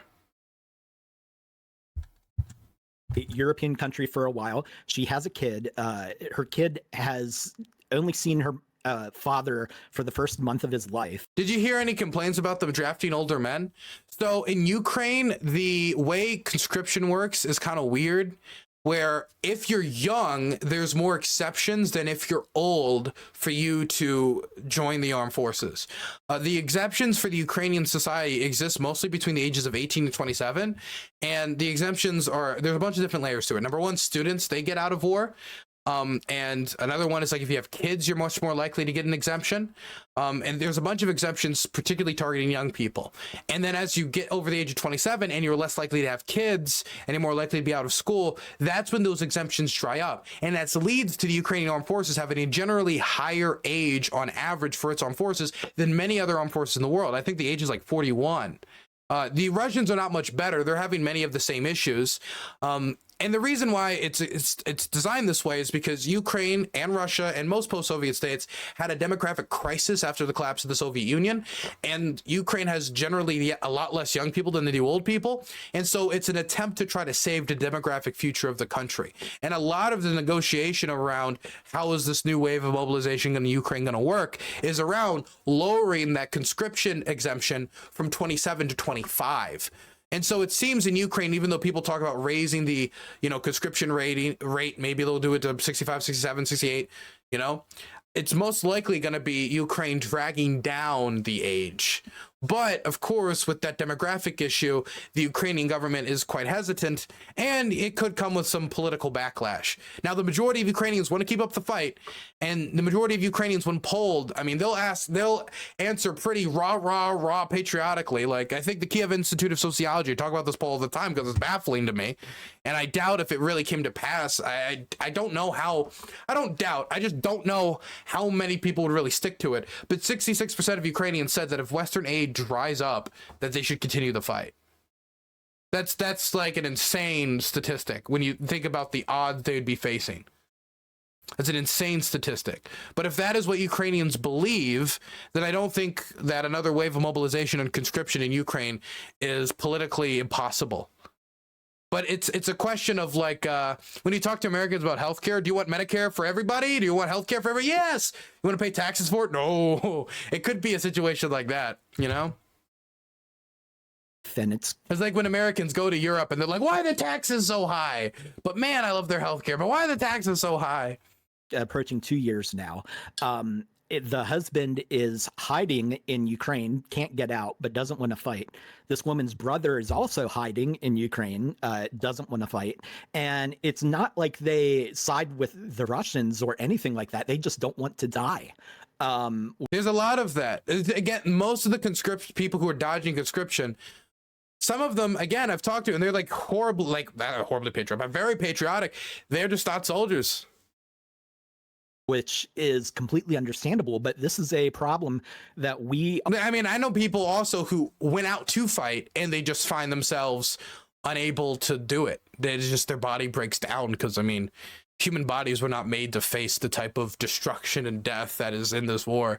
and they just can't deal with it psychologically.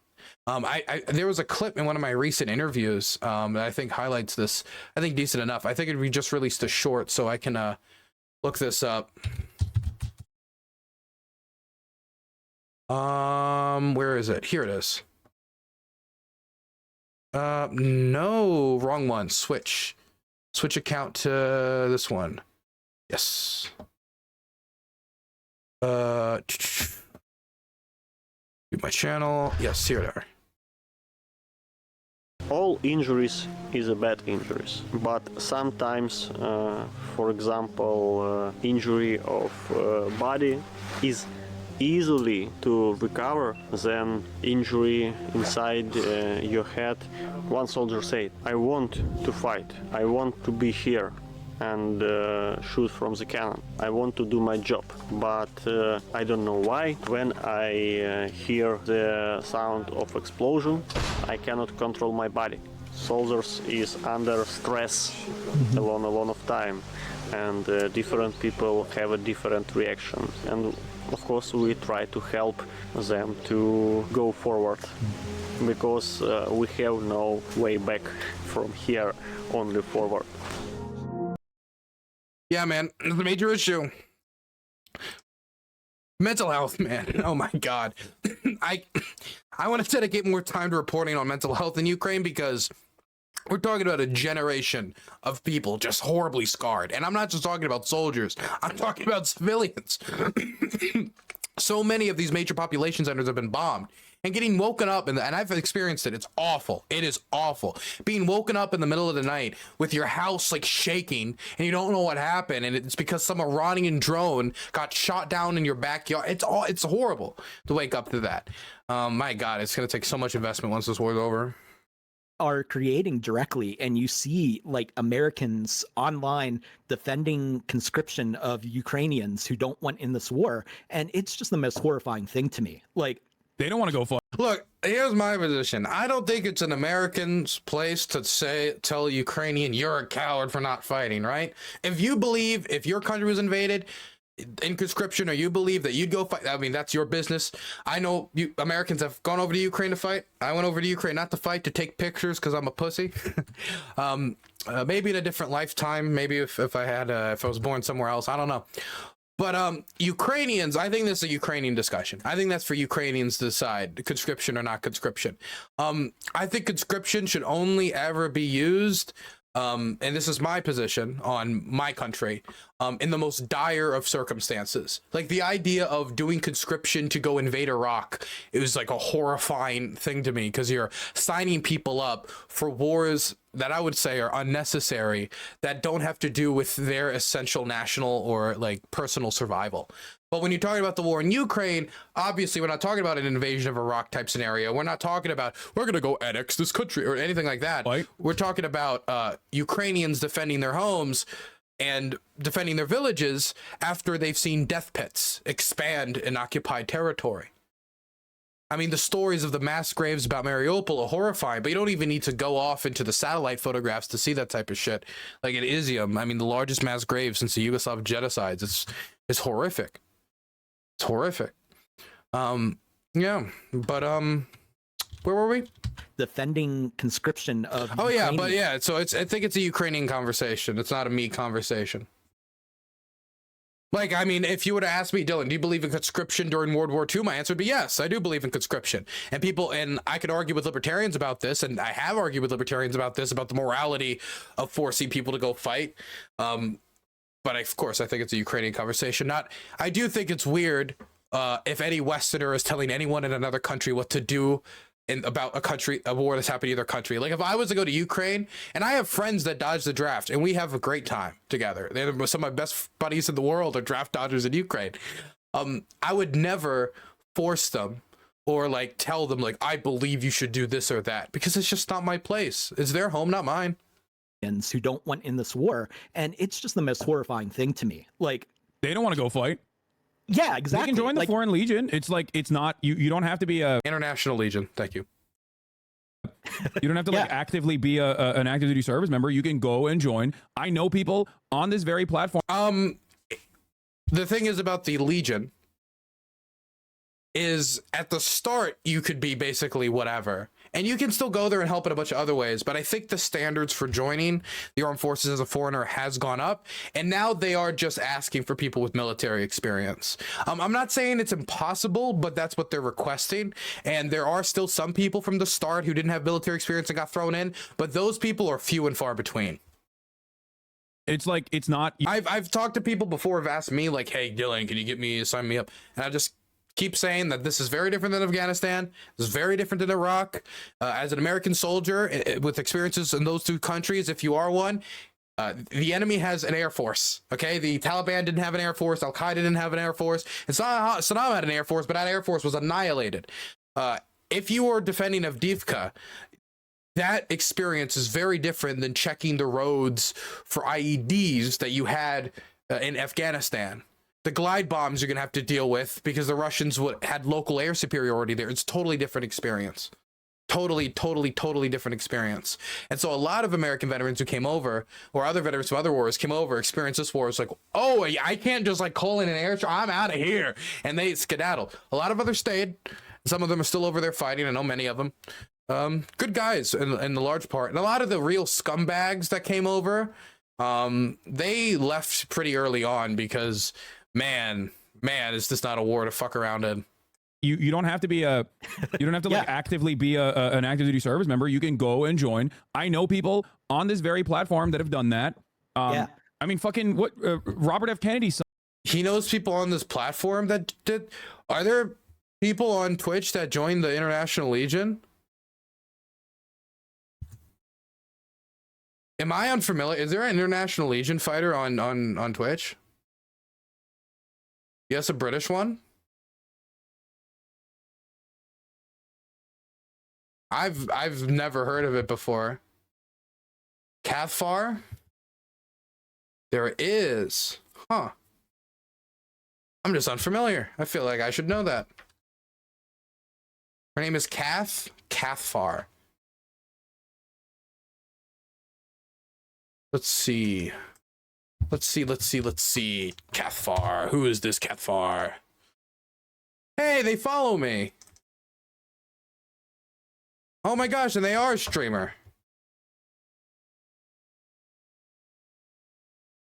Well, look at this person.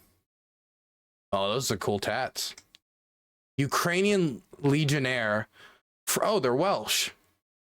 Oh. Well, look at that. Well, that's a follow from me. I'm interested. Son did it, didn't he? Like, I think. Yeah. Well, this has always been, it's funny because this has always been an anti-war line is, calling people chicken hawks and saying, well, go ahead and join. And sort of the subtext there is nobody. Look, in my opinion, right, I don't think you have to join a war personally in order to think that sending aid to a country being invaded is important. Like, if you're like a 92-year-old man and you're like on the couch, you're like, oh my God, that Bucha sure was awful. I hope we give them what's necessary to defend their home. I don't think that guy needs to be wheeled over to Ukraine, like into the trenches to go fight if he believes that his tax dollars should go to it. As Americans, as long as we're paying the tax dollars, like, then we get a say. I do think that if you are telling another people to go die for your interests while you don't want to put yourself in danger and they don't want to do it, and they're not asking for help, but you want them to go die for you, then I think this is something you could bring up. But if my friend is like, Dylan, I need help doing this thing that's dangerous, can you give me the assistance? I can give him the assistance and then not have to go do the dangerous thing with them. Of course, I again, like if somebody's saying we need to go and invade Iran and fight Iran and liberate Iran, no, I'm not going to go do it. And no, I mean, the locals don't really want it. And then I would say chicken hawk. He is going to join a war like this historically just because it was actually pretty hard. But the strange thing about this war is it's really unusually easy for American civilians to get involved. Like you don't have to have certain kinds of background. You're just flying over to sort of the edge of Europe. So you're not like going go to Poland, of Vietnam. You can literally go to Poland, take a fucking train into Ukraine and join the Foreign Legion. Trains in the Ukraine are hard to get on in my experience. You gotta cross the border in a bus or car, at least in my experience. I think there are trains in, but I've never been able to get on them. Wish I could, man. Make the experience a lot easier for me. And I welcome all of the people who are like, no, this war should continue, to go and do that thing, to go and do that and fight. It's a just cause, first and foremost. I've been very clear on my position, even though obviously, like, I have a very sizable leftist community online, and there are definitely disagreements on that front. I do personally think that it is a just cause that Ukraine. But is there a big portion of this community that thinks Ukraine just should submit or something, that they should have been invaded and is not a just cause to defend themselves? Has every right to defend itself from an invasion of a foreign nation. Yeah, I think that, you know, if you're a Ukrainian and you want to make that decision, you of course have every right to do that. I think that it's a very distinct question as to whether we should be sending weapons over there, or what kind of aid. Yes. As long as they're still resisting, as long as the Russians are still invading, I think we should. I also think it's our moral duty to do so. I mean, we ask a country, we tell a country, not only should they give up the nuclear weapons, but we say we will make them an international pariah if they don't give up the third largest nuclear arsenal in the world, when they have a neighbor that they know is revanchist. At least that there's revanchist sentiments within it, and there's people in positions of power who are revanchists, and that it has a history of revanchism, and Ukraine's right there. Right there. And as the collapse of the Soviet Union happened, it's not like the Russian nationalists were exactly quiet. But we told them they'd be an international pariah, and we told them that we would give them a security arrangement. We'd give them some security assistance. We would assist them with their security. We didn't outline how, which was slimy. The Russians made this commitment too. And then in 2014, when they came to check on it, we gave them relatively really little. We put on some sanctions on the Russians. We gave them like radar so the Ukrainians could see the bombs coming at them. And it wasn't until 2019 we even gave them anything like javelins or anything that could be considered, quote unquote, an offensive weapon. Not that they were going to go on an offensive into Russia, but quote unquote offensive weapons. So, I mean, for me, it feels like we have made the Ukrainians compromise on so many different occasions. We have kept holding back on fulfilling the spirit of our commitment for so long. And then in 2022, they were invaded and we gave them the go ahead, as in, not this is what you will do, but you take point. You want to make a deal now? You want to keep fighting? We'll back you up. And they kept fighting. And since they made that decision back in March to keep fighting, they've taken back territory. They took back over 50% of the territory that that was taken from them since the 2022 invasion. They took back Hasan. They took back a lot of the area around Kharkiv, and the Russians are still pushing. So if we don't know if the Russians are going to stop, we don't know if the Russians would even be satisfied with what they have now as they keep pushing, and we don't have any reason to believe that if we were to end right now, that the Russians wouldn't just start up again in the future. And we made these commitments to the Ukrainians. I don't see why we can't assist them in what they both say is a just cause. Even if we can't get them everything that is just, we should make sure they get the best shot at getting it, whether through force or through negotiation. But both will require leverage, which the Russians purely, I don't want to say purely understand, but largely understand through the potentiality to hurt through weapons. We should be sending, just because my assessment at the very least, as the Russians are pushing on Kupiansk and the Russians are pushing on Robatne and the Russians just took Avdiivka and the shell hunger is as bad as ever, we at least need to make it so they can keep the line. So the Russians, as we know, they keep pushing now. I mean, we can try to speculate about would the Russians be happy with what they have, or could the Russians be negotiated back a little bit now if they came to the table. We can speculate. But the Russians just threw tens of thousands of men to their deaths out of Avdiivka, a fortress, to crush the salient. Why would they throw so many people at a position that now that they've captured, it's not like the front line is immediately going to collapse. It's one step forward, and then launch more offensives at other locations if they didn't at least have some intention on continuing to take more land. And if that's the case, we got to help the Ukrainians. We committed ourselves to help them. At the very least, we need to stop the Russians from taking more. And at the most, we should help the Ukrainians take everything back, But I think if we can't get that, get them the best deal they can. This point is that continued U.S. involvement in this is going to cost more lives than it's going to save. And I think that this all assumes, and Hasan's nodding his head, this all is based on the assumption that Putin is ready to settle and this will be the permanent settlement. It's also based in the assumption that the silent horrors of the occupation will not stack more bodies than would the attempt for liberation. Or that silent horror of occupation would be an acceptable sacrifice. I mean, it assumes that the Russians wouldn't reignite it again in the future. It assumes that the Russians would even accept a deal that would prevent them from reigniting again in the future. What if the Russians said, you know what, we'll take everything we have now, we'll accept a peace, but no NATO membership, no security guarantees, but we'll have ceasefire? Would we accept such a deal? And if not, or if we don't know and we have uncertainty about their intentions, then how could we possibly stop sending them weapons? With just on the assumption that now the Russians will be satisfied? It's just so reckless. if we find ways to start not only withdrawing that aid, but being honest with Ukraine and telling them we just aren't going to be able to get you the aid that you want, and even the levels you're currently getting are going to eventually start dropping. So you need to plan and make decisions about negotiations with God, what a shitty ally. After 2 years of what's cost us like 0.3% of our GDP, tons of old equipment like the M113 carriers, which we were never going to use anyway, old Vietnam era equipment. After 2 years, we're like, I'm sorry, dog. You know that commitment we made in the 90s and we fell back again. We're sorry. We gotta wrap it up. We don't really know about the Russians' intentions. Maybe they'll keep pushing, maybe they won't. But we gotta wrap this up.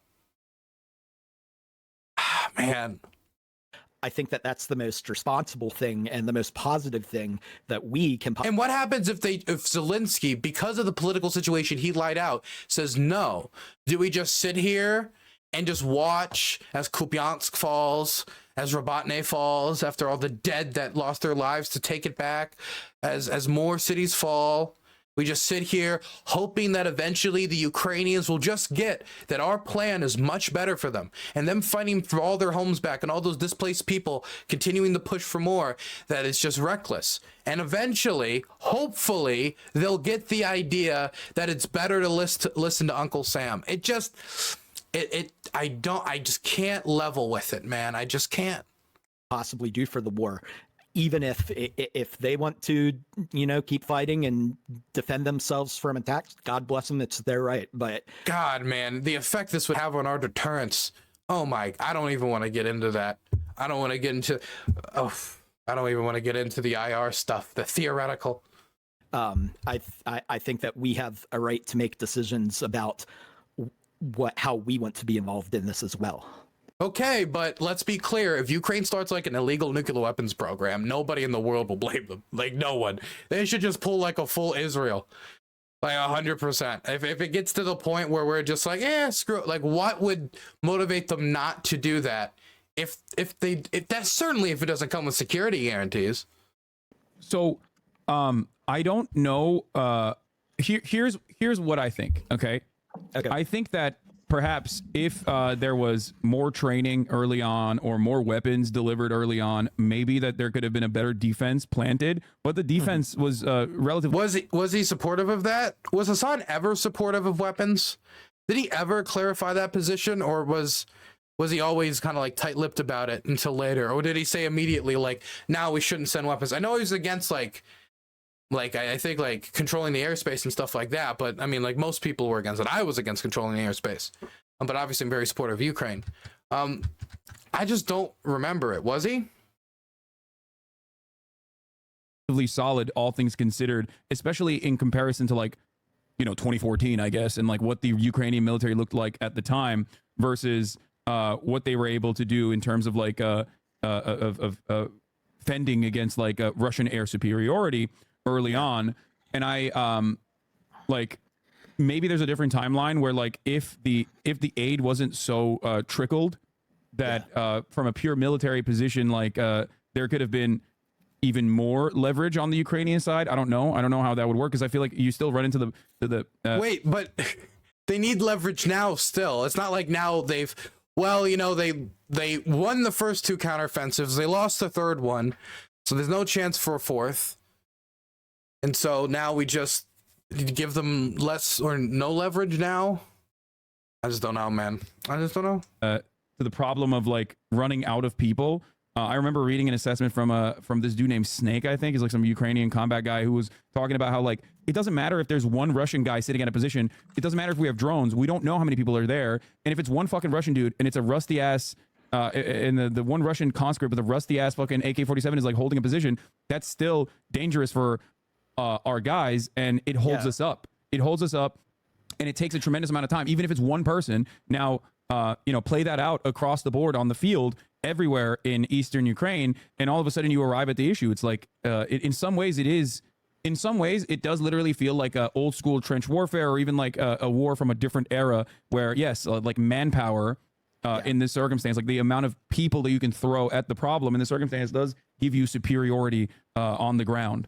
It can give you superiority on the ground, but not necessarily. The Ukrainians held Avdiivka for very, very long, killed tons more Russians than Ukrainians died in the battle, and did it with substantially less manpower. Ultimately, what was, at least from what the White House says, at least from what the local sources on the ground said on the Ukrainian side, what ended up being one of the major factors, on top of manpower, was a lack of ammunition. They would see a target and just not be able to fire at it because they didn't have the ammo. They didn't have the artillery. They made up for it for a few months with increased drone attacks in the region, but it was never enough to make up for it. So when you just don't have the air defense and you don't have the artillery, you don't have the ammunition, I mean, forget about manpower. You can have all the manpower in the world. You don't have any bullets. You can't do shit. And that was the position that they found themselves in that area. And so when they stopped laying down the proper counter battery fire against the Russians on Avdiivka, then the Russians could just sit in place and fire endlessly at the Ukrainians. And a 5-1 artillery advantage at the start of January became, according to some local sources, like a 10-1 artillery advantage in the locality around Avdiivka, which is horrific. It is horrific advantage for artillery and firepower. And that largely came from an artillery deficit. An artillery deficit that the West is trying to make up by increasing production in the United States and Europe. And Europe says that they'll be able to produce 1.5 million shells to deliver 1.1 by the end of this year. That they're sorry for missing their past goal and only getting half of it last time. The United States is trying to get up, what is it, to 1.5? And by 2025, I think Europe's going to be at 2. They're trying to increase it, but the time it's taking, they need to buy artillery off the international market. The Czechs said that they can buy 800,000 shells, 500,000, 155, 300,000, 122 off the international market. But the French, the Greeks, and the, I forget the other one, the Cyprus. These countries have to stop blocking international artillery buys from outside of the European market. They say that they need investment in Europe, but the French said that if they didn't get to the 1 million, then fine, we can buy internationally. Now they didn't get to the 1 million by the March deadline, and they're still blocking the international buys. They need that artillery now, buy the stuff off the international market, and make the mass orders for future production so you can help the Ukrainians with the artillery they need now, as well as invest in the future. But in the meantime, before that artillery is properly produced, you still need shells. And the Czechs are trying their best to convince the people, but they need like $4 billion in funding to make the purchase, and the French and the Greeks need to drop their veto. They need to do the international arms sales in the meantime, because they need artillery to fire at the Russians that are advancing. And the Russians are going to keep up the pressure on Kupiansk and on the Avdiivka axis and on Robatny, in large part because they know that the Ukrainians are running low on artillery, and they're hoping they can literally just keep pushing until they run out. Now, if they keep pushing and the Ukrainians get artillery and they can stop them, then they can make this really costly for the Russians. But on the flip side, if they don't, then maybe we are in a situation where the Ukrainians quite literally just run out. I know that the last report I saw was the Ukrainians only had like a month left of anti-air defense. They need that. They need more anti-air defense desperately too. Yeah, there's this old sort of conventional wisdom among military strategists that, you know, it takes 7 people to get 1 person out of a defensive position. Yeah, that's how hard it is. So it's such an uphill battle. I mean, it depends on who has what equipment. It depends on the geography. Is it like an uphill slope they have to go? It depends on a whole bunch of things. How much firepower you can call upon. It's a huge, man. There's a bunch of different factors, but yeah, you do need more soldiers to take a position than to defend a position. And I think I do need to just throw out there, though, that the Ukrainians do have, and nobody can doubt this, the polling suggests it, while the Russians are more apolitical generally on the population, the Ukrainian public is still largely in the mood of continuing the fight. It's not like it was the very start of the war, but they're still broadly in that mood. And if it's a question of, you know, grinding down manpower and the Russians continuing to attack as they continue to try to take more territory, they're not just satisfied with what they have now, they're continuing to attack. Then it's a question of who can grind this out more. Can the Russians continue to sustain these losses and possibly sustain higher losses after they rely on older and older equipment? And will the Russian public continue to stay apolitical as more is diverted into the war? Because I could see a scenario where the Russians find themselves in an extremely difficult political position at home as they divert more and more resources to the war. They're not willing to give everything up, but hey, maybe they're willing to go back to 2022 lines and negotiate the future of Crimea with a future referendum, like what Zelensky originally proposed. But these aren't the types of proposals that are coming from Moscow right now. The proposals coming from Moscow right now, definitely because they feel particularly emboldened due to the West reeling back in its support for Ukraine and due to in large part gridlock in Washington, they're applying the pressure right now, man. Avdiivka just fell, but they're not stopping, man. At this point, and I think that how long can you endure that? I don't know. I mean, that depends on the Ukrainian population. That's why definitely a type of war like that, I think ultimately it falls to the Ukrainians to make that decision. Yeah, I think you have a good point that, you know, if you're going to, but I don't think it's impossible. I don't think it's impossible. I mean, if the Afghans could do it, I mean, the Russians lost more people than in 10 years in Afghanistan in Avdiivka alone by the lowest death toll estimates from pro-Russian sources.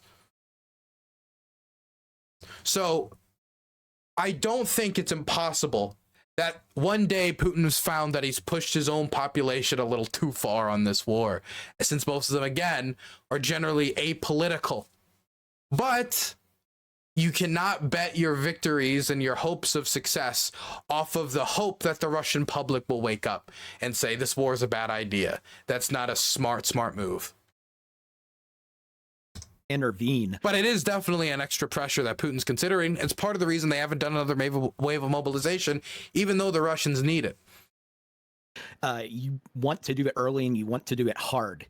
And but that's if your goal but that's if your goal. The reason why I brought this up, sorry to cut you off again, even though you're the guest here, but the reason why I brought it up is because that's only if your goal actually is to help Ukraine. If your goal is to extend the conflict as you, one, make a tidy profit for the military-industrial complex, and very openly say that with 5% of our military budget, we've been able to look. I mean, I don't know we can't read all of their intentions, but if this was like a military-industrial complex thing, I don't know why we sent over our M113 Vietnam era troop carriers. That's cheap equipment from back in the day that we're sending over. I mean, maybe like the replacement costs would be it.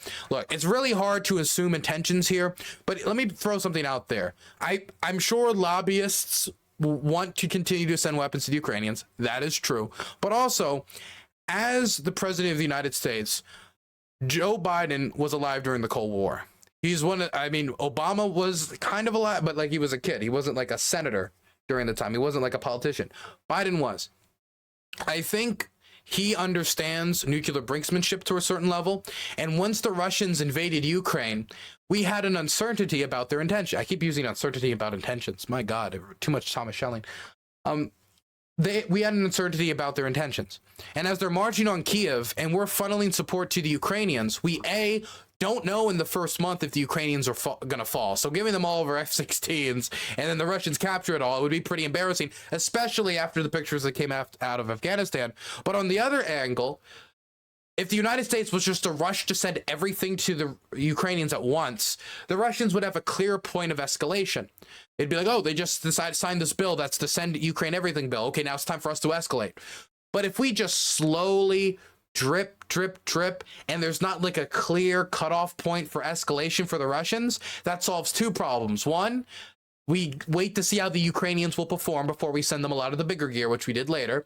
And two, it doesn't give the Russians a clear point to escalate. So I think there's some diplomatic reasons for doing it. I still think the MiG should have been traded for the F-16s with Poland. Sup, Dylan. Just checking in to give my routine monetary sacrifice. Hey. Just heard the House is in recess for 2 weeks. Yep. Just in time for the Gov shutdown and continue ignoring of national security. Great. I know, it's fantastic, isn't it? Let's just sit on our hands as the Russians attack Kupiansk. I mean, you know, Avdiivka just fell. It's not like, you know, Ukraine is looking at us with uncertainty about what we're going to do or if we're a reliable ally and the Ukrainians are fighting for their national existence or whatever. It's not like European security is at stake. Destroy 50% of a foreign adversary's army with not. That certainly is one of the things that they're considering, is the large destruction of the Russians' reserves. That is something that certainly is a motivator for American defense planners. A single active duty service member dying in the process, if that is your actual goal, because it is a win-win from that perspective, then yeah, it's great. You trickle the weapons in slowly but surely. Okay, you give more of a comfortable runway to the American defense contractors anyway, so they don't like run out of resources. You recycle older surplus military equipment into Ukraine, and then you can go back to the government and be like, well, our reserves are depleted. Now we need more money, and all of that. Okay, so that's how you're talking about it. Yeah, that's what I thought. Okay. Drives the economy in the United States of America. And I think that is the real American purpose here. That's why I always say that you. I mean, I really don't like this view of politics. I think it's reductive to be like, here's the reason America's involved in the war. It's to replenish our stockpiles. That's the real reason, is the military industrial complex. You read War is a Racket, right?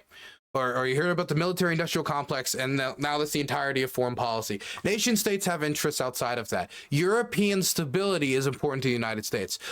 Our main export market is Europe. 45% of global GDP is concentrated in Europe and the United States. The one time the United States was attacked on 9/11, Article 5 was triggered and all these other nation states ran to our defense.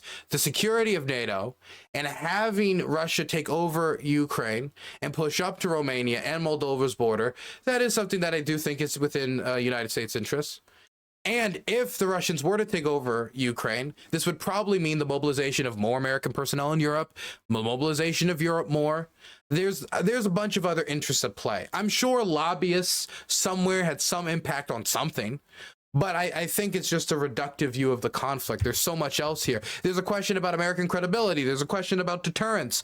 There's, oh my gosh, there's questions about economic security and grain. I mean, Ukraine was called the breadbasket of Europe for a reason. I think there's a lot more at stake, or there's a lot more in America's considerations when it comes for why we're supporting Ukraine than just, sell gun, man in suit sell gun, profitable for their industry, they lobby government. That's the relationship. I think it's a little bit more complicated. Ukraine is a just cause that America joined for, of course, the wrong reasons. Yeah. I would say you always have to be careful about... Like, to be clear, every war we've ever fought in, there were people profiting off the war. But if you were to analyze America got involved in World War I because like military, in World War II it was military industrial, in Korea was military, and Vietnam was military. Like you could simplify this analysis and apply it to every war, but it would be silly to do so. Contributing intent to these kind of dynamics.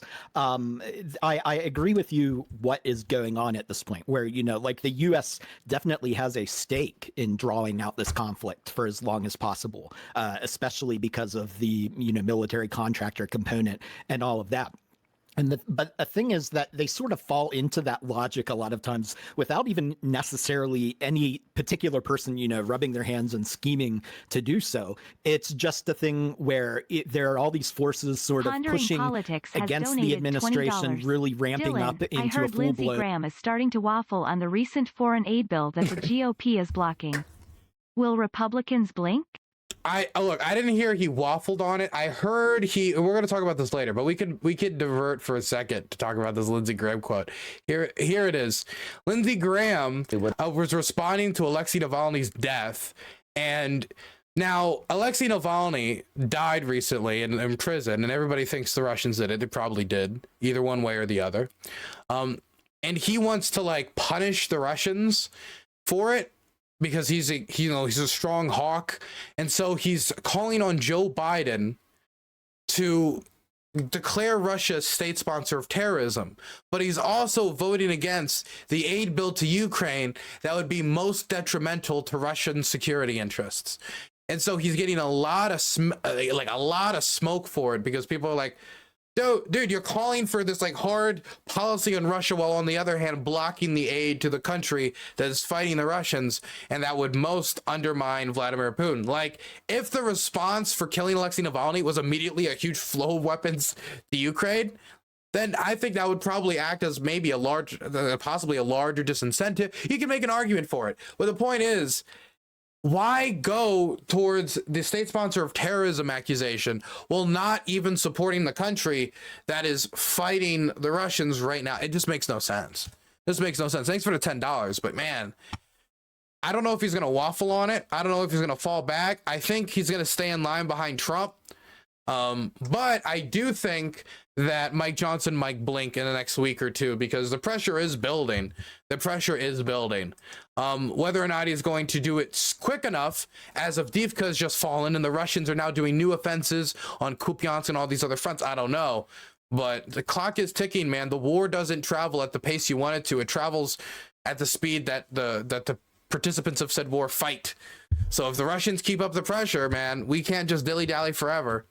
They won't pause it for us. It's just a thing where there are all these forces sort of pushing against the administration, really ramping up into a full-blown counteroffensive. But then there are all these, there's the MIC that's constantly lobbying for a continued presence in Ukraine, and sort of the way that those balance out end up extending the war in this horrible way. And it works for the benefit of capital. Absolutely. To be clear, Ukraine was going to have to operate with some defense contractors if they wanted to produce guns to fight the Russians. They were going to have to at some point. That perverse incentive always exists, but Ukraine has interests outside of that. Like 80% of their coastline is occupied as a grain exporting state, when it costs 10 times more to transport these goods by rail than by sea. 80%. They're losing tons of their coal mines. Tons of people are being displaced. The economic effects of this are going to be disastrous, especially if there's a fear that the Russians might reignite the war at any time. That'll scare off investment, scare off people who would be willing to invest in a burgeoning Ukrainian tech industry, but are now concerned that, well, if the Russians could reignite the war at any time, well, then why am I going to invest in Ukraine? There's a lot at stake here. Absolutely. But you just always have to be careful about attributing intent there, because if you ask like any particular, I'm sure that Biden himself probably genuinely wants to get Russia out of Ukraine. I think that he's probably thinking about it that way, and that whether he's actually willing to do what it takes, and whether he's being responsible about it, and whether he has bad incentives pushing him into a bad course of action, that's a different story. But I generally agree in broad strokes.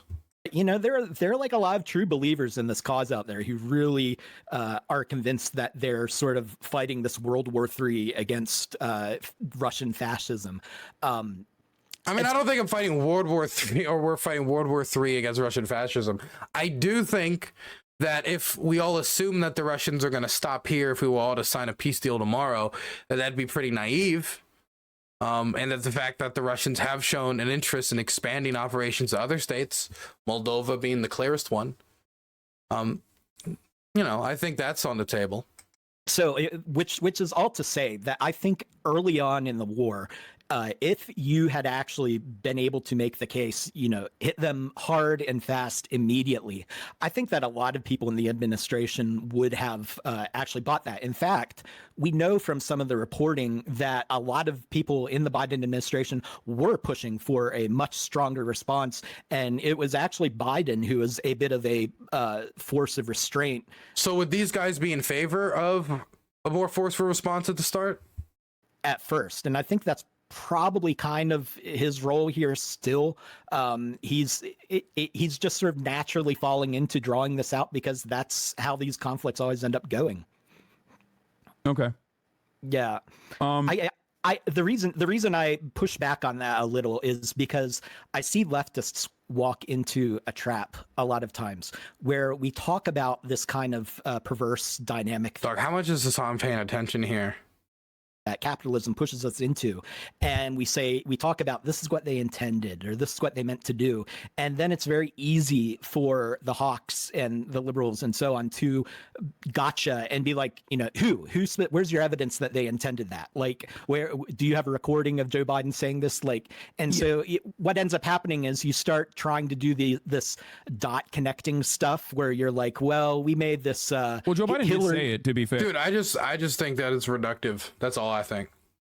Like, he openly mentioned it as he was like trying to sell the aid package, the $95 billion aid package, like last week or a couple days. Well, yeah, no, the majority of the money is going to be spent in the United States with American manufacturers. But that's also because like, do we want to invest this money in Ukrainian manufacturers? Are we going to invest this money in Ukrainian manufacturers? I wouldn't be against that. But I mean, we have the manufacturers, we have the factories. That's where they would build the guns. That's where we would send them. I mean, the Russians are investing in Russian manufacturers in order to build the guns to go send to Ukraine as well. If we were going to build the guns or build the bombs or build the weapons anywhere, we would build them in their factories. And I could say that there would be an interest in maybe investing more in Ukrainian manufacturing, especially if you want the Ukrainians to be able to fight on their own. But again, we are one of the prime weapons makers in the world. There's a reason why the money is being spent here. You got to make the bomb somewhere. Not saying that there isn't any perverse incentive here. I'm just saying, like, you got to buy the weapon from somewhere. Ago, actually, as it passed through the Senate, where he openly said, like, you guys don't understand. We're not like dropping, bags of cash into Ukraine. We're actually like, this money is going back to our weapons, our facilities. Like, this money is hiring more American hands. And this was a calculated messaging effort that was leaked to Politico by the Biden camp, I suspect. I assume maybe like a month prior. I remember reading an article about this specifically on how to sell the idea of weapons aid to the American public, because it is true. And I don't think it's a conspiracy in the sense that like it's a conspiracy theory.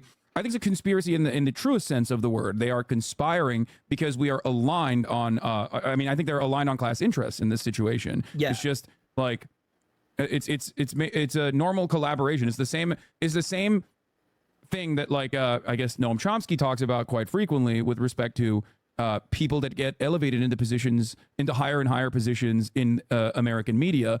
They would not be there. There's no like deliberate attempt. Yeah. Where someone goes, I know what I'm saying is untrue, and that's why I'm saying it. It's more, or someone gave me orders to say these things. It's not a conspiracy theory in that sense. It's more so they do genuinely believe it, and their interests do align, and therefore, they advocate for these things. I think we're agreeing. I think that I'm just always sort of reflexively, like, every time I hear somebody start talking about intents, and especially like secret intents, I get a little nervous because this is just like the liberal playbook where every single time that you start doing that, they gotcha on that. Or it's like you see the same thing that happens a lot of times when you have journalists who are very clearly hawks and who have very obvious conflicts of interest in the way that they talk about and cover this war. And so, people sort of colloquially say, well, they're bought off, or they're in the bag or whatever. And they are in this informal sense that you're talking about. But if you actually put it that way, they always come back and say, oh, you actually think that I'm getting paid by Zelensky to say this? Where's your proof? They do that kind of stuff. But I mean, it's not Zelensky. It's in many instances is like directly Raytheon. You have a former general go on CNN and do a PowerPoint presentation on HIMARS. Okay, we're really discussing a lot of time in military industrial complex here. There's so many other interests at play that I wish that they would discuss. Like, why is Europe so interested in this? Why is Europe investing so much? Why is Europe investing more than us in this? Why like a country like Denmark giving up the entirety of their artillery arsenal, for Ukraine? Is it because they want to please the interests of Raytheon, or there's some other interest at play here? And very openly, you look at their background, and they're just straight up like they're doing lobbying for Raytheon actively while they're live on TV, talking about their perspective on the war as though it's like as though they have no other nefarious. It is true that if you bring on somebody that does work with a defense company, that should be disclaimed at the start of any interview, definitely on anything involving wars where they might make money. Secondary reason for saying the things that they are saying. And in my opinion, that is like, that's when I say someone's bought off, that's what I mean in the most reductive terms. Regardless though, like I said, it's the entire system is designed in this way, whether it's Ukraine, whether it's Taiwan, whether it's Israel or anywhere else where America is involved in the affairs of another country, involving itself or greatly accelerating tensions, trying to start conflict. It's all it's all at the behest of the profit margins for weapons. Yeah, this is horribly reductive. I don't even know what it was. It's all at the behest of the defense companies. Okay, now all of geopolitics boiled down to just Raytheon for defense contractors in general. Now, moving away from the things like the peace negotiations, I do want to talk a little bit more about like where we're at this point, because the counteroffensive at this stage is an abject failure. This was propped up and sold to the American public for those who are still interested in Ukraine or were still interested in Ukraine maybe 6 months ago, where this was going to be an active effort to completely rid the eastern territories of any kind of Russian invasion, and it failed. And now it's a cold stalemate with as many people suspected, with Russia every now and then bombing Western positions and Ukraine bombing even inside of Russia every now and then, and it's just like pot shots at this point, minefields. There is a need for artillery. A lot of those munitions we are I guess running out of because of the fact that we just don't have like a straight up World War II style war economy where every single resource is going directly into building weapons. But also, we do have artillery ready to be sent over, but the aid is being blocked. Artillery production is expanding, but we were not ready for an artillery war this intensive in the United States and in Europe. And we didn't have a defense industry ready for that type of production. It's expanding. By 2025, we're going to be producing like millions of shells. But that's still like 2 years from now. Well, that's like a year from now, but still, it's going to be a while. So now you also have Israel, and they need dumb bombs as well. This was even before. Also, can I just say, when we talk about a stalemate, stalemate like on the front line territorially, largely yes. But when you talk about, for example, the naval war, Ukraine has picked up a big victory there. When it talks about the drone war, Ukraine has been able to expand its ability to strike within Russia from 250 miles to like 1,250 miles, able to hit St. Petersburg with drones to take out their oil production. That doesn't mean the Russians haven't had victories. They took Avdiivka just recently. Even if they took it at extremely high losses, they still took it. The Russians have been able to hit, I think, 85% of their recruitment quotas, which is at least in a way a victory, even if they haven't been able to hit all of their recruitment quotas and they're still taking massive losses. That's something. They have been learning and adapting out in the field, heavily integrating drone warfare now into the Russian arsenal. Glide bombs is a big victory of the Russians. They're able to hit a lot with glide bombs, but then again, the Ukrainians also have shot down a lot of planes. The imbalance with artillery is shifting. So when you say stalemate, and not to mention all the research that's happening with drones and advancements in drone technology, when we say stalemate, I think in some people it paints the image of kind of like, oh, it's locked in and nothing's shifting, nothing's changing, there's nothing that could shift the balance of the war. That's not the case. Territorially, it is largely a stalemate. There's not going to be the large swaths of territory getting captured like it was during the first 6 months of the war. At least not for any time soon. October 7th, where America had to tap in to South Korea, a nation with a lot of artillery for obvious reasons, to basically resupply Ukraine. And then after Israel's ethnic cleansing campaign began post October 7, now our attention has shifted over there and our resources have shifted over there. So Ukraine is in a really bad position now. Yeah. If what I would sort of say is, I think that the number one problem that's going to face Ukraine in the end is actually domestic. I think that the conscription issue is much more politically destabilizing than people really get at this point, but you can see it. And it's not, by the way, just coming from people avoid Politically destabilizing, I don't know. I think it's going to be unpopular. I think it's going to be divisive. But when somebody says politically destabilizing, that makes me think like, you know, rioting or like large scale protests. The big thing I've seen with protests in Ukraine has to do with the wives of soldiers that have not been rotated out and that are calling for larger conscription. If anything, I would say that is probably the biggest issue that is facing the, I wouldn't say the biggest issue, but a really big issue that could really blow up in the face of the government if they don't have a solution for that, but keep up the fighting. It is going to be politically difficult, but I don't know if I'd use the word destabilizing. I don't know what he means by destabilizing. Could it be unpopular? Yes. Do I think the Ukrainian public will revolt or anything like that? No, I do not.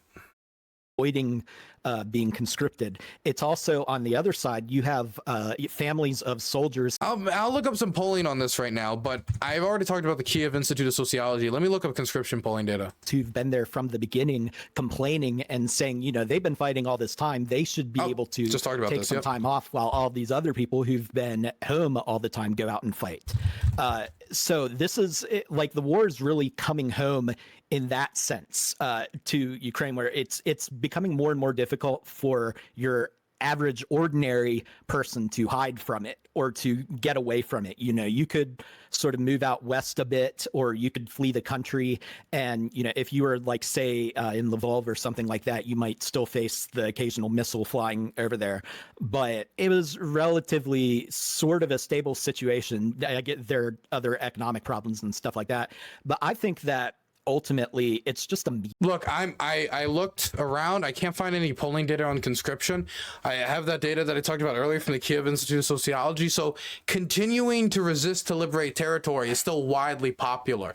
I don't have any polling data on whether or not the Ukrainian public would specifically sign up to any particular conscription regimen being expanded in order to do that. I don't have polling data on that, but I do think that if you were to put a gun to my head and ask what the majority of Ukrainians say, increase conscription if it means that's the only way to realistically continue the struggle, I would lean towards yes because of the data that I've seen for the Kiev Institute of Sociology, but this is speculating. I'm speculating right now. You know, if you were like, say, in Lvov or something like that, you might still face the occasional missile flying over there. But it was relatively sort of a stable situation. It is more safe in places like Lviv or Cherkasy. And I remember talking to civilians in Cherkasy, aid workers in Cherkasy. I remember one of the complaints I got from him was that sometimes he wished that the war would smack the people in the face there every once in a while. Not because he wants anybody to get hurt, but just to wake people up for what's happening in the country as they're more isolated from it. They still have air alerts. They still have to feel the war, but they don't feel the war in the same way that people from Kramatorsk feel the war, or the people from Kharkiv feel the war, or even people from Kiev. I get their other economic problems and stuff like that. But I think that ultimately it's just a meat grinder there at the front lines. If they can't just they can't keep raising the conscription age ceiling and, you know, sort of scraping the bottom of the barrel more and more. See, that confuses me a little bit, because the conversation in Ukraine is not about raising the conscription age ceiling. The conversation in Ukraine is, and I think I might have mentioned this earlier, is about lowering the conscription age ceiling from 27 to 25. Making it so they can get more young people, because again, young people are heavily prioritized in the exemption process for the Ukrainian armed forces. The military wants 509,000.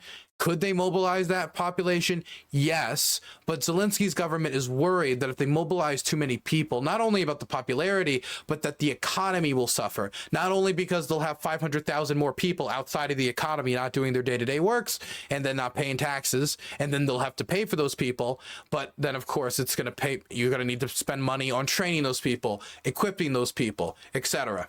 And not to mention pensions after the war. So these are all even though that's not a concern I've heard raised much. So these are things that are making the government and the military continue to debate exactly how many people are going to be mobilized. They're going to engage in mobilization. I don't think it's going to be as politically destabilizing as Carl suggests.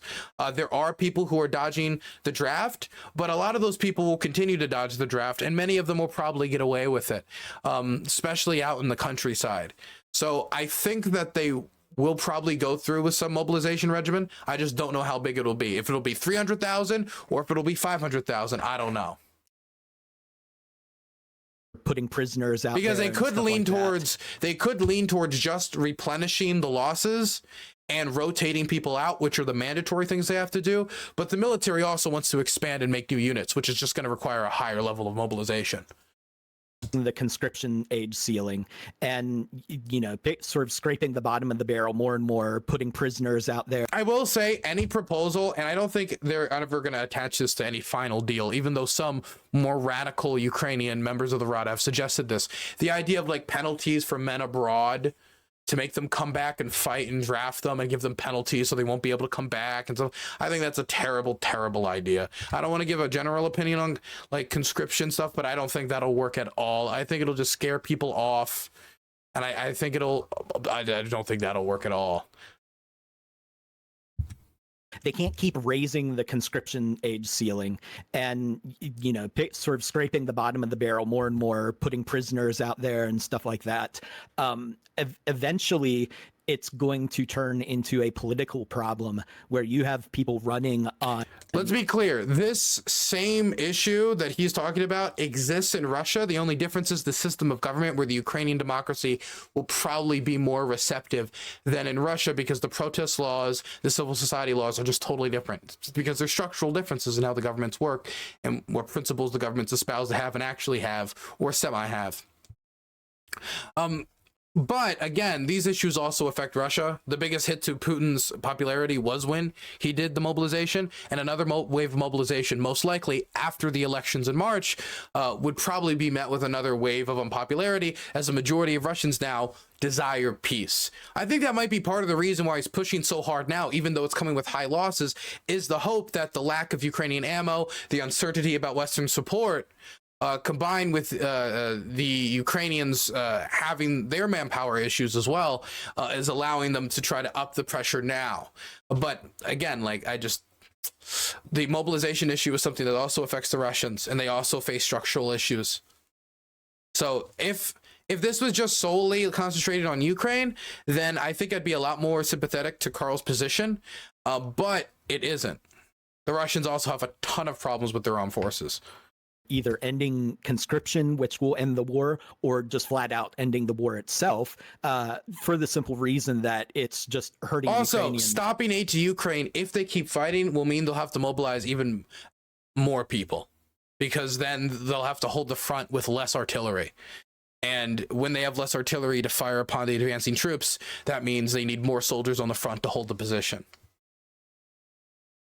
Big reason why they are making now an independent drone forces as part of the armed forces of Ukraine is because they know that the drones and an increased focus on using these UAVs to hit Russian infantry could make it so they can burn more Russian kill more Russian infantry while taking less losses. They're trying to find ways to work into a situation where they're losing less men than the Russians, and they're having a good, I don't want to say KD ratio, but KD ratio. The Jack Textera leak suggested that for every one Ukrainian soldier that dies, 2.5 Russian soldiers die. And while that sounds really good, when it comes to like a military strategy standpoint from the Ukrainian perspective, that number even has to increase further, which is why a lot of Ukraine supporters say give them the right amount of ammo, give them the right equipment, and maybe they can get that number, with all the problems the Russians have, to 3.5, to 4, to 5. I mean, if you look at the vehicle loss ratio around Avdiivka, it's horrific. If you even look at the Russian statistics around their death numbers around Avdiivka, it's horrific. And not to mention the Ukrainian numbers, which is probably somewhere in between the two statistics. So I'm just saying that these problems equally apply also to the Russians. Obviously, they still have a manpower advantage in total terms, but I would also say that the Russian public probably care about the war less than the Ukrainian public. And so there's also a question about how far the Ukrainian government can push its people and how far the Russian government can push its people. ordinary Ukrainians too much.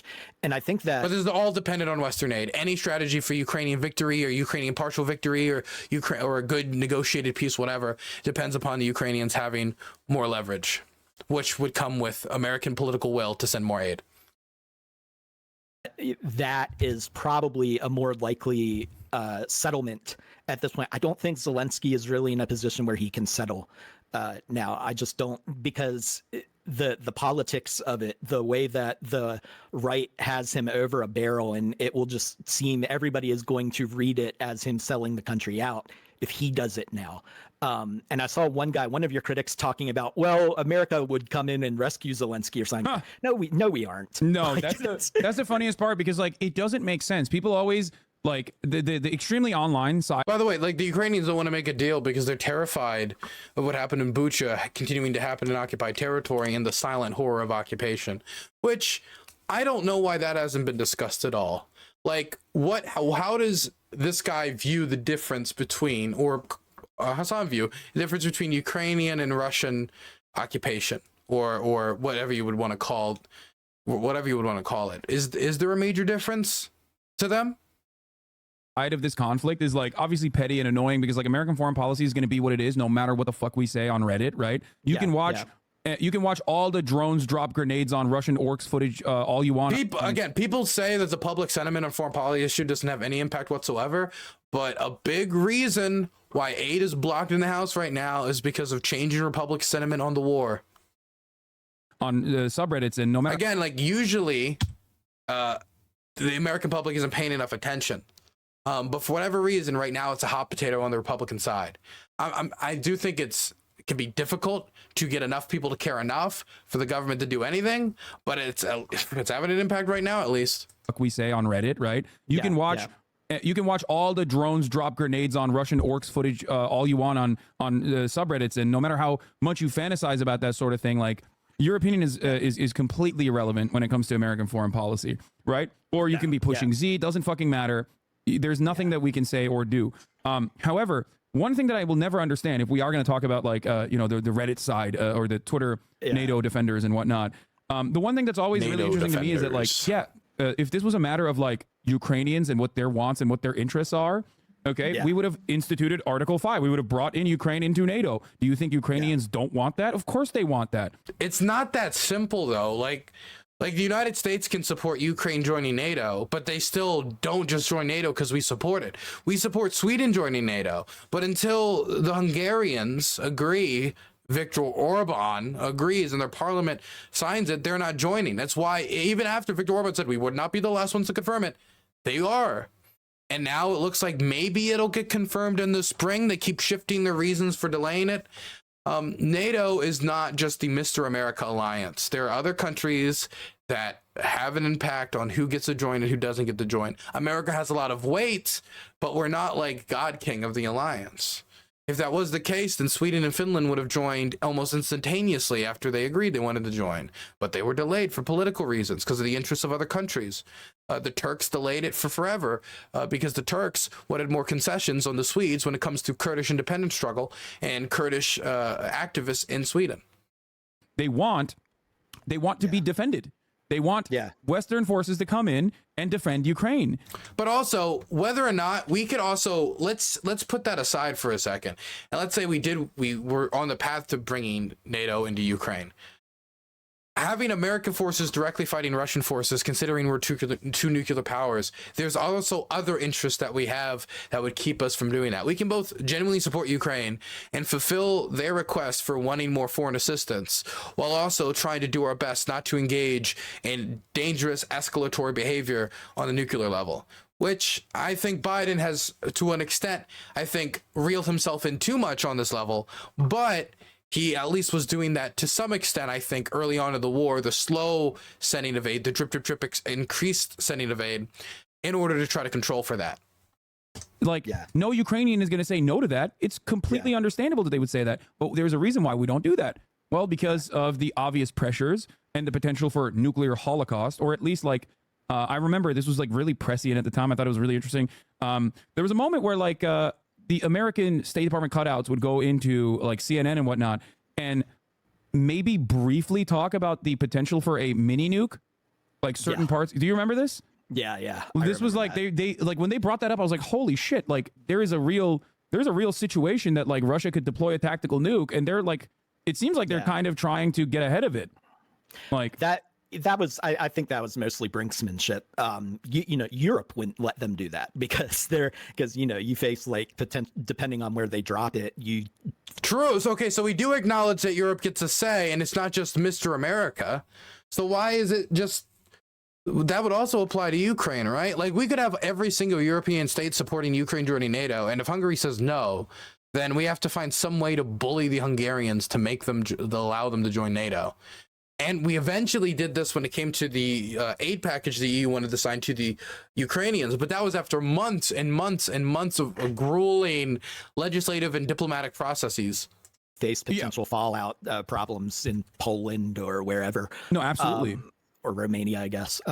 But I thought that was mostly just sort of posturing and brinksmanship, and just, you know, especially like a lot of the sort of the NATO guys and a lot of these folks really do not have, they're out of touch with what the Biden administration is actually doing and what they want, because you can see like they're talking, we want a full-on invasion, and we want to, like, some of them will actually start talking about going into Moscow and overthrowing Putin and doing stuff like that. And it's just like the administration is, I don't know anybody that is seriously suggesting that. There's probably maybe like some like fringe NATO accounts maybe, but I don't know of anybody seriously suggesting marching on Moscow. nowhere near that. Or like, remember, you know, the counteroffensive, and they were extremely bullish on that. And honestly, man, I remember before the counteroffensive feeling incredibly nervous because I was worried that they didn't have enough equipment, and the Ukrainians were telling people not to get their hopes up because of equipment issues and you know how much time they had to wait until they had all their forces in place. There were disagreements between the West and Ukraine on how to do the counteroffensive, whether it should be all concentrated at one point, which the West wanted, or separated between three localized offensives, which is what the Ukrainians ended up going with. Yeah. And then afterwards, but I mean, like, I was incredibly nervous. Most of the people I knew were nervous, but there were certainly some people that I think were all high on hopium. That is true. You find out that the administration was like, we have our doubts. We don't think this is going to work. So yeah, I'm always very, very skeptical. I guess it depends on who they actually have talking. It's one thing for somebody actually in the Pentagon right now, or an administration official or someone like that to be making those statements. But when it's just like some random ex-Pentagon guy who's gone into private contracting or decided he wants to become an influencer or whatever, that's when I start becoming skeptical of those kind of statements. Yeah. I guess what I was trying to say is that it's not, I mean, we're aligned on this. I think that like there is a extent to how much we are willing to support Ukraine in this, in their just cause of wanting to be rid of this invasion. And that much is clear. That's an undeniable fact, right? There is no no-fly zone over Ukraine. That's not, and I don't. Of course, I don't. But there shouldn't be a no-fly zone. That'd be crazy. I don't personally think that would be a good idea anyway, because of the. What does Hasan support? What did he ever support? Aid? I really don't know. I don't know if he's ever clarified this. Obvious reality of the matter, given what the Russian retaliation. Because the last time I heard, he was. Oh man, I just skipped all the way back. Last time I heard, it was from Hasan. It was, I support humanitarian aid. I never heard anything about military. Is this? Are we back? It's not, I mean, we're aligned on this. I think that like there is a extent to how much we are willing to support Ukraine in this, in their just cause of wanting. Okay, we'll watch a little bit more, then we're going to move on to the next segment. I don't want to do this all stream. Wanting to be rid of this invasion, and that much is clear. That's an undeniable fact, right? There is no no-fly zone over Ukraine. That's not, and I don't personally think that would be a good idea anyway, because of the obvious reality of the matter, given what the Russian retaliation could look like potentially, greatly escalating the conflict into NATO states, or at least like testing the boundaries in American interest in like how much they're willing to defend Poland, for example. Does that? Here's a question. If we back off on Ukraine and say, fine, Russia, you get all that land, it's yours. We will keep Ukraine as a neutral state. If we end up doing that, do you think that will embolden them? Do you think that they'll receive the message like, man, this war was a disastrous idea, as Putin's reaching the end of his rope, end of his time on Earth, end of and he's thinking about his legacy? I don't know, man. There's a question about emboldening them by rewarding them. And so when we're talking about them threatening in other areas in NATO states, when we've got presidential candidates talking about, oh, how dedicated really are we to NATO? And we reward them in that way, I don't know if it'll send the right message. And I'm not saying that's the only reason we keep fighting is to send a message. But I am saying that the idea that, well, you know, if we just make a deal here, you know, it'll end here. I think that it's an assumption I'm not willing to make. That makes sense. Like, yeah, because I believe that, like, I don't think America gives a shit about Poland either. Like, the extent of which they give a shit about Poland is like what that says about NATO and how it exists, right? Like it's more so like again, Europe is our main export market. When people say make America great again, they usually talk about the 50s and 60s, that time of American economic expansion and dominance. And that was largely due to our trade relationship with Europe, which is still important. Again, 45% of the world economy is concentrated in Europe and the United States. Poland is a strong NATO ally that's only getting stronger. I think we do care for them. When it comes outside of even just the fact of, oh, well, we got to protect NATO because of NATO, we got to protect Poland because of NATO deterrence. I mean, if there's like a question of like, does America love Poland just for Poland's sake? I mean, probably leaders do, but as a state, probably not. But there's other interests at play. I think we care about Poland. You're not defending Poland because you care about Poland. You're defending Poland because, like, you have to defend NATO nations, or else there's no reason for NATO to exist at all. So it greatly undermines the entire purpose of NATO if you don't defend Poland. Yeah. So, but clearly they have none of that consideration for Ukraine whatsoever, despite the fact that Ukrainians understandably want it. Because they're not in NATO, and we're not along the process of getting them into NATO. And as far as I know, Hasan doesn't even want them in NATO.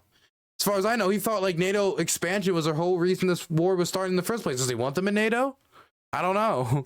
So I guess I ask all my interlocutors that they should extend that way of thinking into why, like how much we care about Ukrainian considerations and Ukrainian emancipation in our efforts to defend Ukraine. That's why I always have said that I think it's important to be realistic with Zelensky from the jump, and even urge, if you were an honest a person engaging in like diplomacy, you would be like, yeah, at a certain point this has to end, and you know, this is the extent of the well, of course at a certain point it has to end, but is the statement going to be, if the Russians are demanding more of you, you have to give up more. We just need it to end now. There has to be red lines that we're not willing to cross, and we need to make a situation where Ukraine's stable. Because if we just produce an unstable Ukraine, if we create a peace that includes the horrors of silent occupation, the silent horrors of occupation and instability, then if anything, it's almost like an invitation to restart the war. Because, with Putin's interests, why wouldn't he?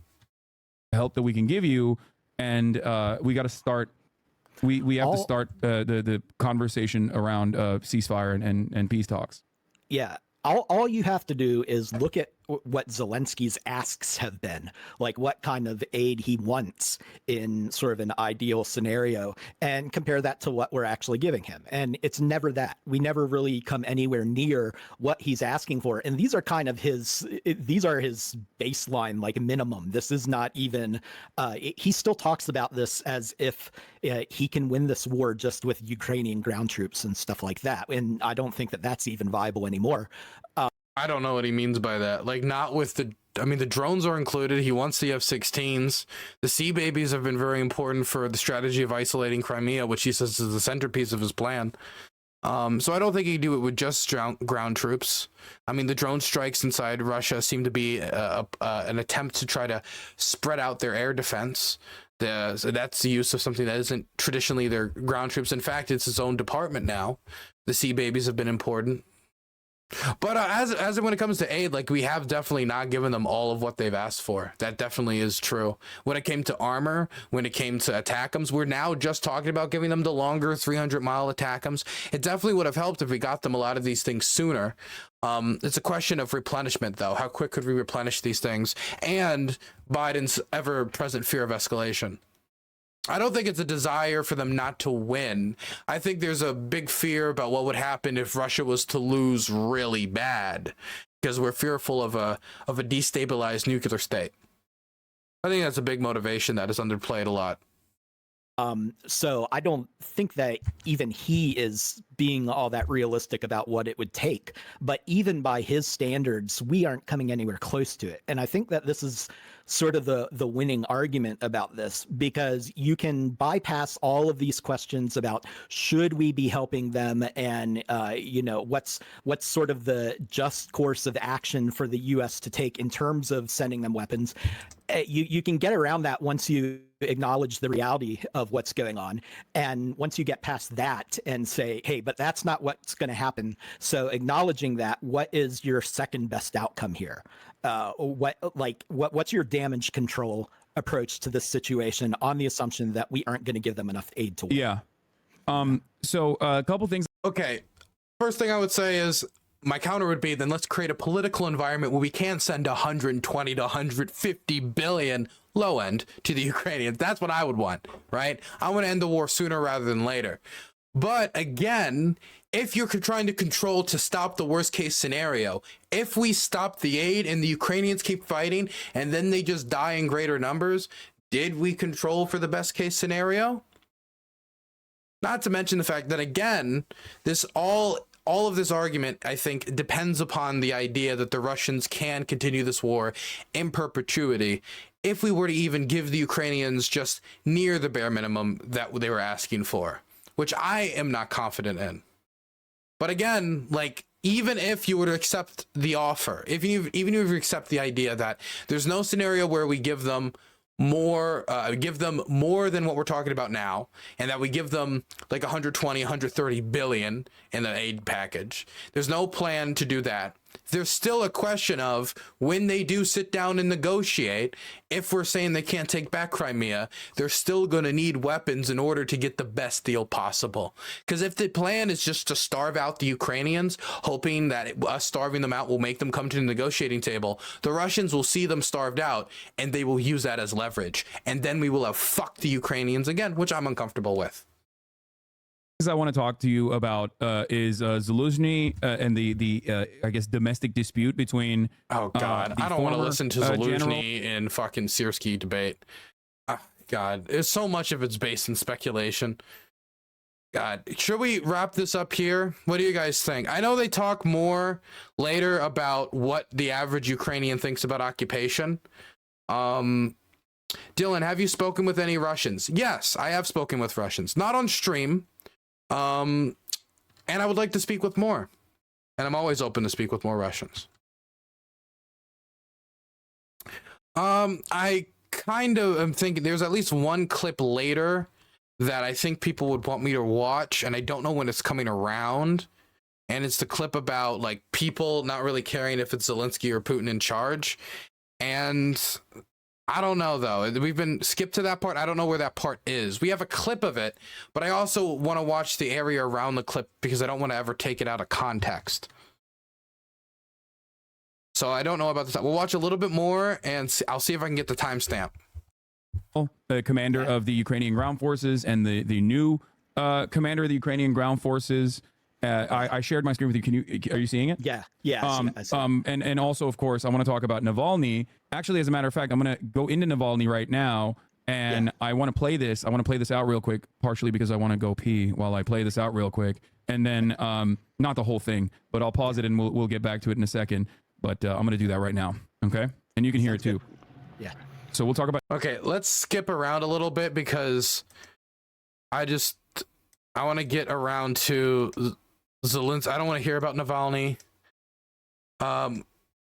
Oh snap! Was there the Kiev Institute of Sociology there for a second? Yes, it did. It did have the Kiev Institute of Sociology. So if he's willing to use Kiev Institute of Sociology data for trust in Zaluzhny, then would he also hold that their data for continuing to resist even without Western aid at 66% is also legitimate? Because if that's the case, then if we're talking about controlling for the worst case scenario, Ukraine losing all of its Western allies but continuing to fight is literally the worst case scenario when it comes for how many people will end up dying. So if this data matters here, then I would assume the data also matters there. Anyway, can we get to the clip? Let's see. Yeah, here we go. I think. Oh my God! And it's Ivan Cut. This is the guy who did that report saying that the right sector snipers, killed all those people on Euromaidan that Hasan platformed. Huh. Still like that guy, or is it? I don't know. Whatever. Of him with a prominent right sector guy. He's actually here it is. Yeah. And with the old red and black flag in the background. Yeah. And that's the UPA flag and Bandera. There's kind of two dangers associated with Azov and with this Ukrainian nationalism in general that I see, which is that they end up like if they were just sort of very gung-ho Ukrainians and into Ukrainian history and stuff like that, they would just be ordinary nationalists. But because they have associated themselves with Bandera and with this sort of historical struggle against the Soviet Union. Yeah, USSR, exactly. Yeah, what that ends up doing is it sort of pushes them towards apologetics of the actual German Nazi party, just because they will get hit with charges of sympathy for them, and they'll have to say, well, look, the communists were just as bad, and they'll end up saying stuff like that, and so they become this force for Nazi apologetics, regardless of what they privately believe. It's weird because there are people in Ukraine who are Nazis and who were part of these like militias that came from football hooligan groups that were just straight up neo-Nazis, right? Or have ties to white nationalism. Like Blitzky is somebody who has said very clearly white supremacist, anti-Semitic things in the past. Even if he's tempered it down, I don't know how much he's tempered down his actual beliefs. But when it comes to a lot of the right sector guys, it's weird because some of them are like really far right to the point where it gets like white nationalisty. Others are horribly far right and like homophobic. I remember I interviewed this far right sector guy, and I was asking him about like gay issues, stuff like that. It got him really, he was not happy. But a lot of them, when they talk about the Nazis and the Soviet Union, they pitch it like this: Bandera, he fought the Nazis and the Soviets. Yeah, we because we believe in Ukraine, and they'll lean into that. And so there's like a weird divide where there are some who are just like straight up like, yes, I'm with the Galician division. The Galician division's cool. The Galician division's cool. There's some that believe that while also believing that it's cool they fought the Nazis and the Soviets, which is kind of contradictory. And there's some who just believe, yes, we fought the Nazis and the Soviets. It's it depends on the individual. There's diversity in the far right? You go to a Boogaloo Boy event, you're gonna find people who believe different things about, MLK. It's all, I don't know if that's exact, but the point is that there's diversity in opinion.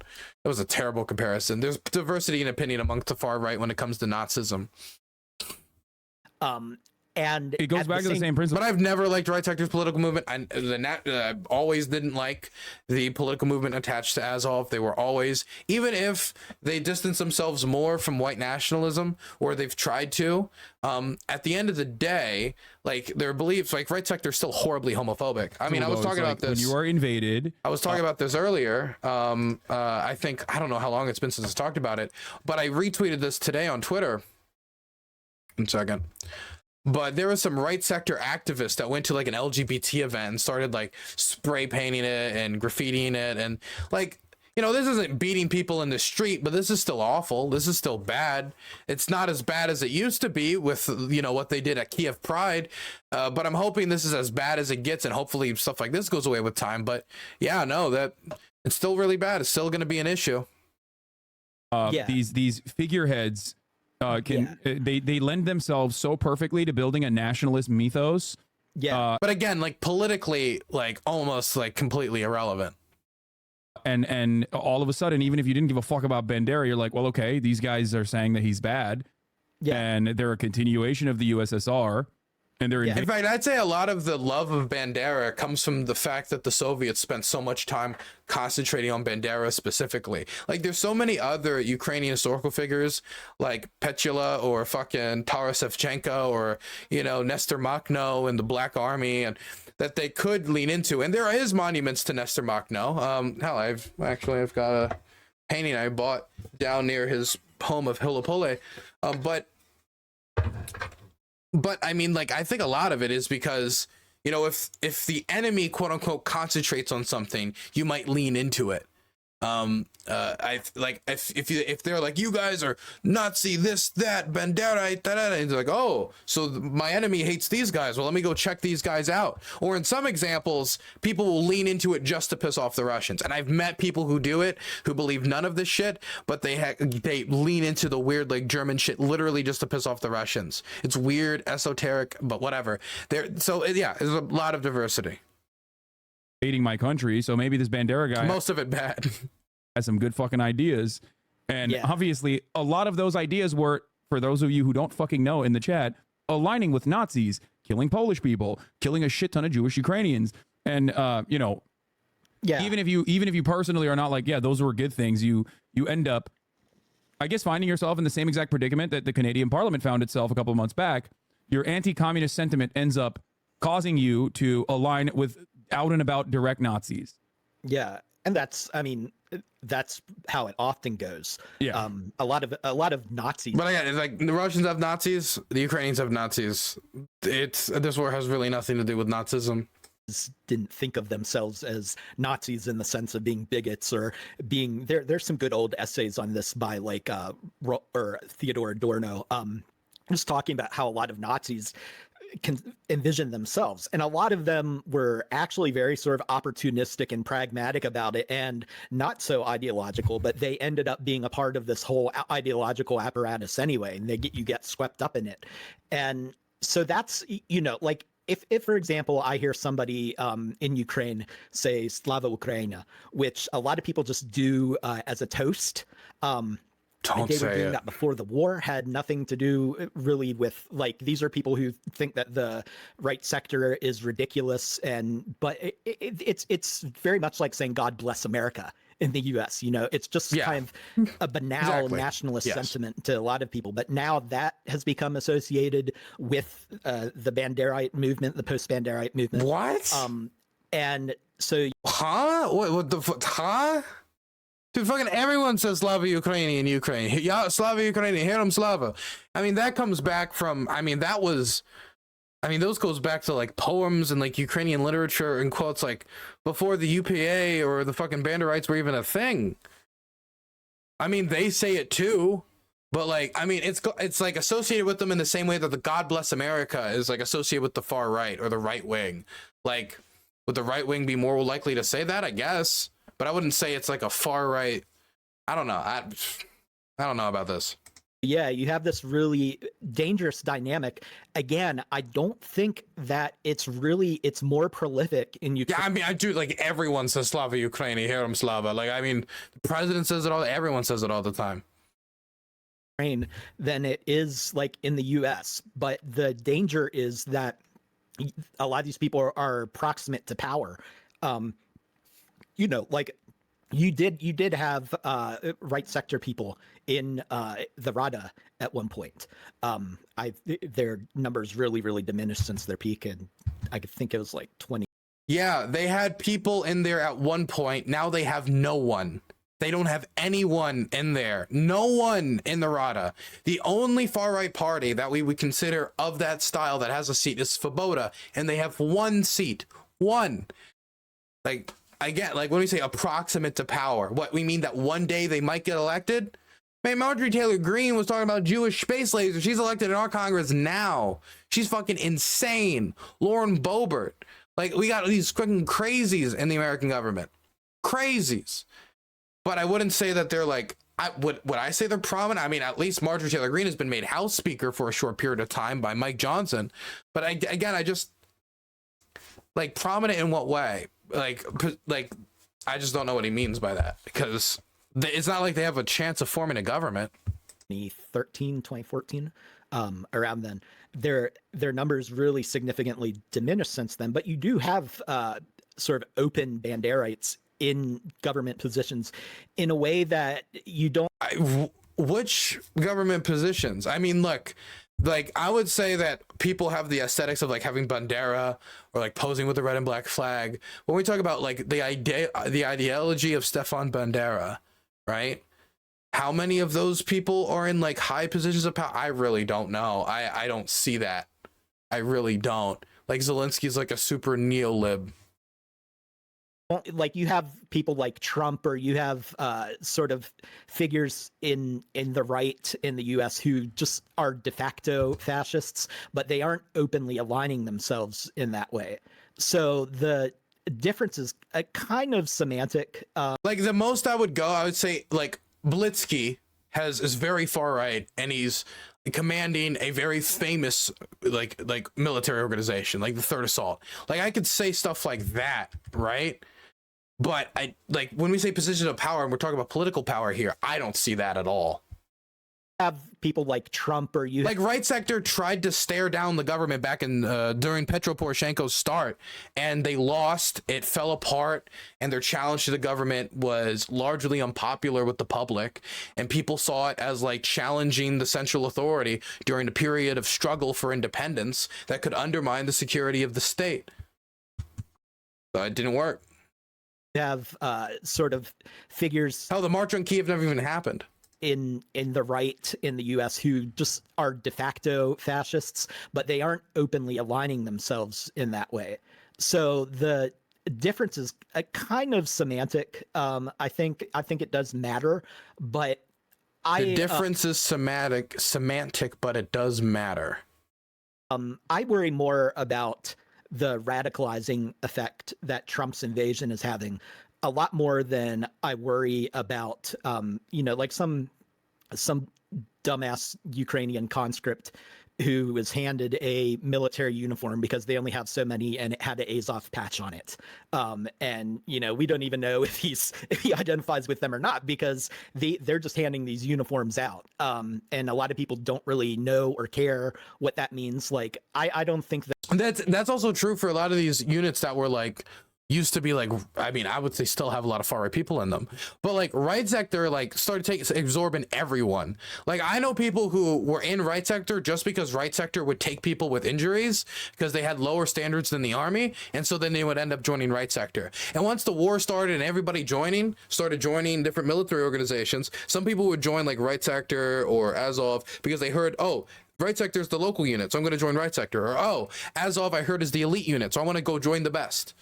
So these units, if anything, they got like more ideologically diluted with time, to the point where I even heard complaints from some of like the older football hooligan-y types, many of whom have died in the combat since, that they were complaining that the organization was becoming too milquetoast. That's not to say that there's still not far right people in it, but when you have tons and tons of civilians mobilized into the war effort, many of them apolitical, that's going to have an effect.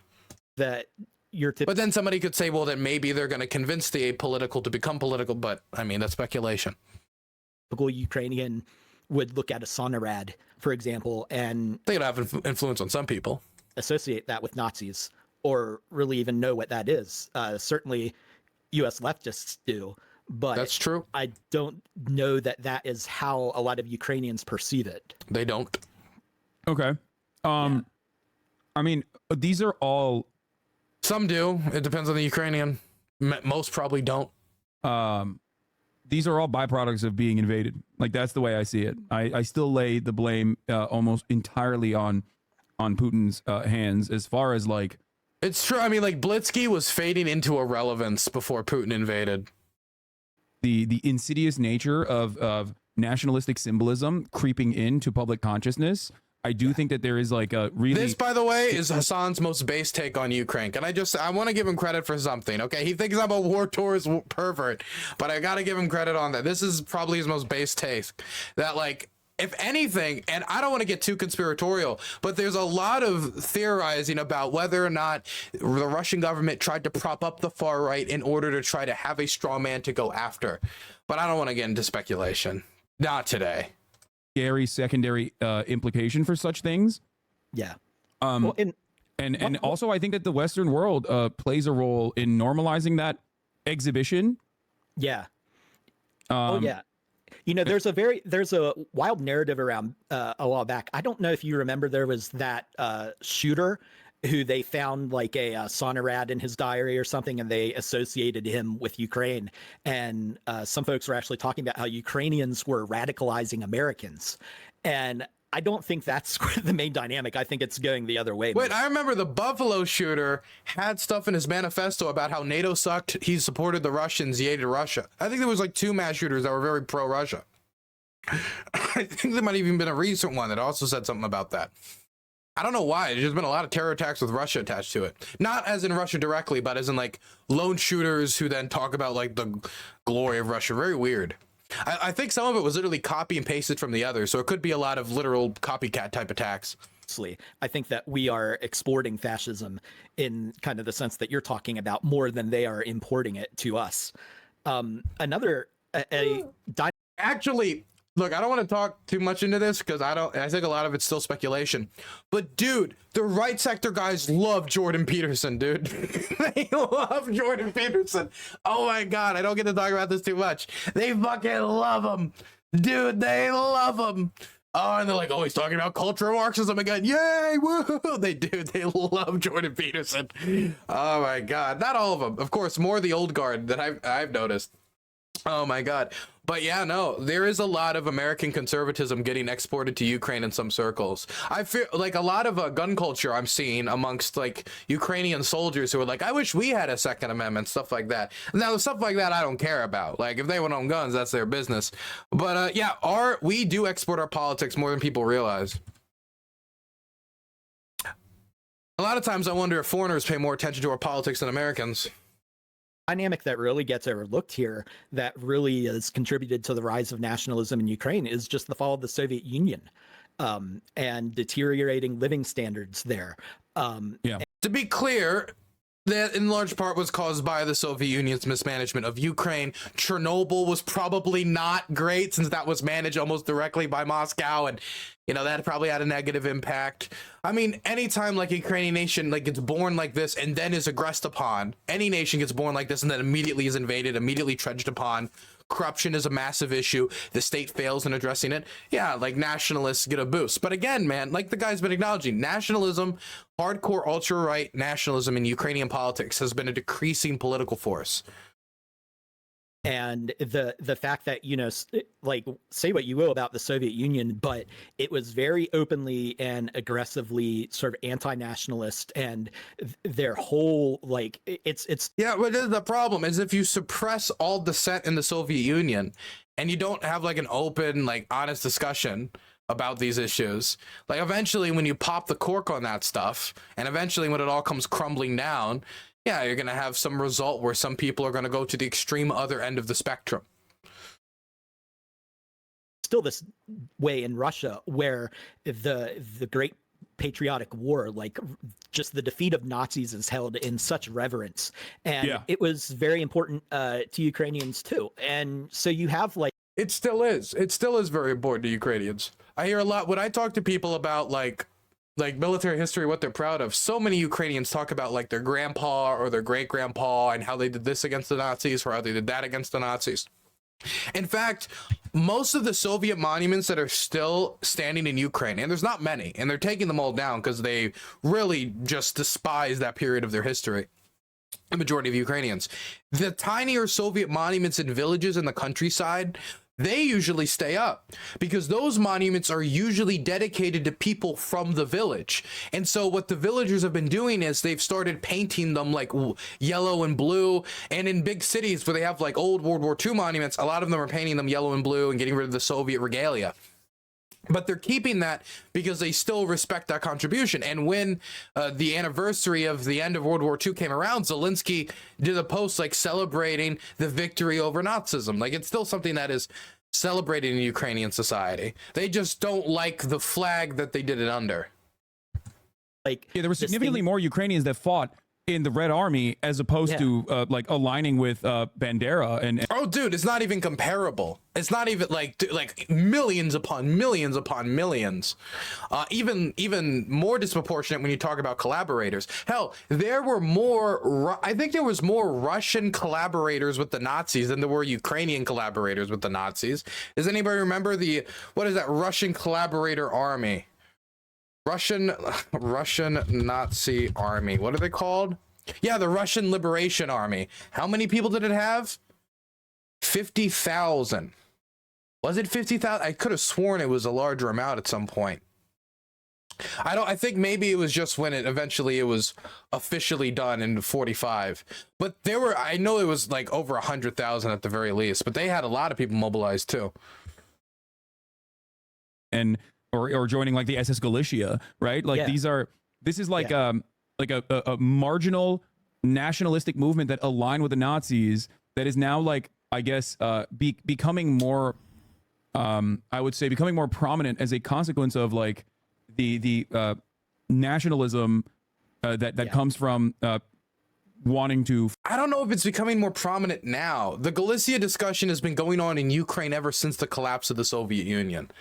I mean, it's, in fact, in Canada, it's been particularly potent for a while, because they have like a monument up there to, I think, one of the fighters or something along those lines.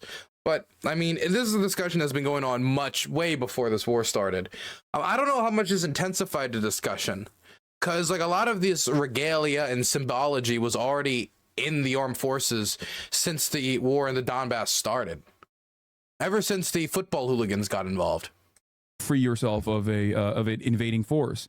It almost justifies in their eyes. And I don't know, like maybe some of the symbology, like the German symbology, is I think more integrated now, or I see some of the German symbology more, but I don't know how much of that is I am a Nazi and that's why I have the Balkan Cruise on my Jeep, and how much of it is, oh yeah, you know, the Iron Cross was something that was also, you know, there's a lot of history in this region with this particular symbol, and you know, I just think it looks cool. Like, I don't know, when you talk to each soldier, you get a different answer.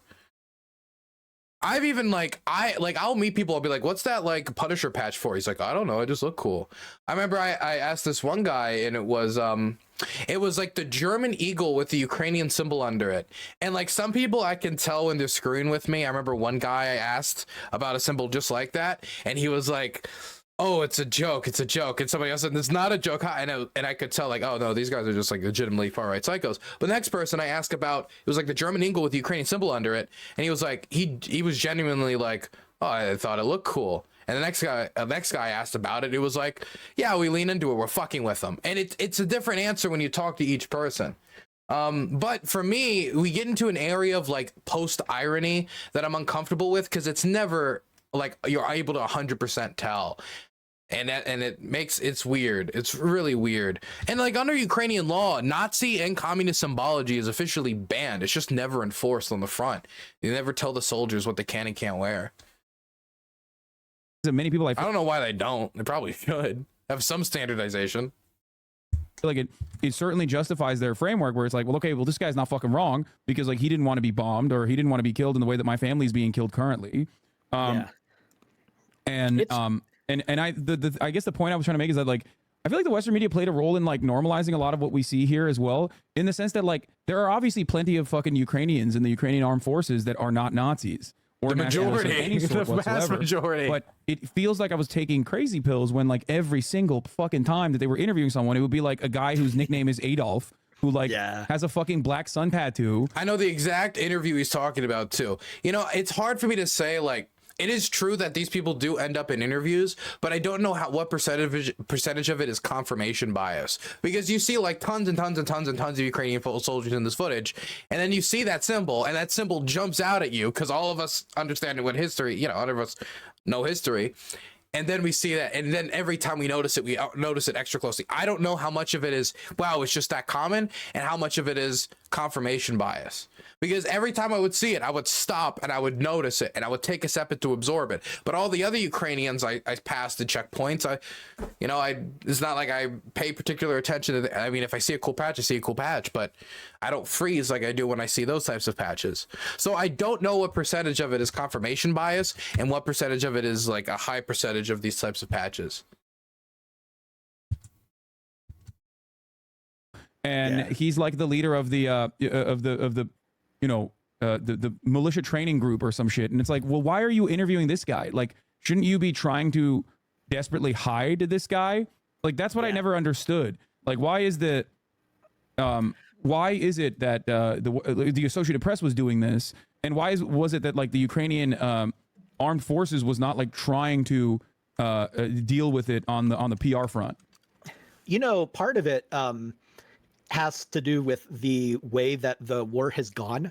So, for example, you had that siege at Azovstal, which was in Mariupol. I mean, they became like Azov became like national heroes not overnight. They were already known, but it became like bigger than ever. Like they became fucking like rock stars in Ukraine, which was being largely defended by Azov battalion folks. I mean, it was in large part Azov, but a lot of people don't give enough credit to the Marines, and a lot of people don't give credit to the other territorial defense boys that were over there. There were other groups there too.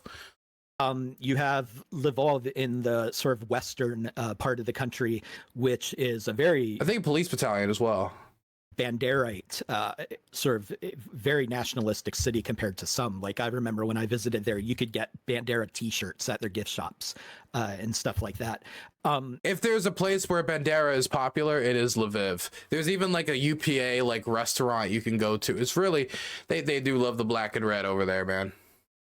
And meanwhile, a lot of the folks who would be sort of inclined to oppose that or object to that kind of stuff, I think that a lot of them are actually concentrated in the East and are like a lot of them really, I mean, your average Ukrainian, I talk about this with another Ukrainian friend all the time. Like if you're out in the middle of, some farm out in Donetsk or something like in the region, you don't really care if your tax dollars are going to Putin or Zelensky. You mostly just want to be left alone.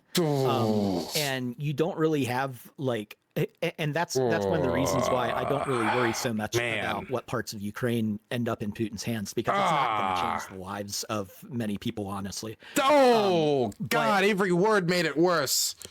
Every word made it worse. I think like a lot of sort of systematically, a lot of the sort of Ukrainians who would be more inclined to be skeptical of that stuff are away from the eyes of the media. Okay, so I'm gonna throw a few things out there. So I know a lot of people displaced from the Donetsk region, Protestants particularly, they definitely fled, a lot of them, due to some religious treatment that was not favorable, to say the least. When you seize a person's church, replace it with a military base over and over and over again, and it particularly seems to target their churches, you're gonna get the message to leave. But for people like that, it does matter. For anybody that engages in civil society, that does matter. For anybody who self-identifies as Ukrainian, like that will matter. If you're somebody in the rural communities, and Ukrainian is spoken more in rural communities, then that is going to matter. I mean, like when you talk about somewhere like Metiopol, right? It's not deep in the forest, but those are areas that are generally very pro-Ukrainian. Like it does matter to them. And it's hard because I understand what he's getting at.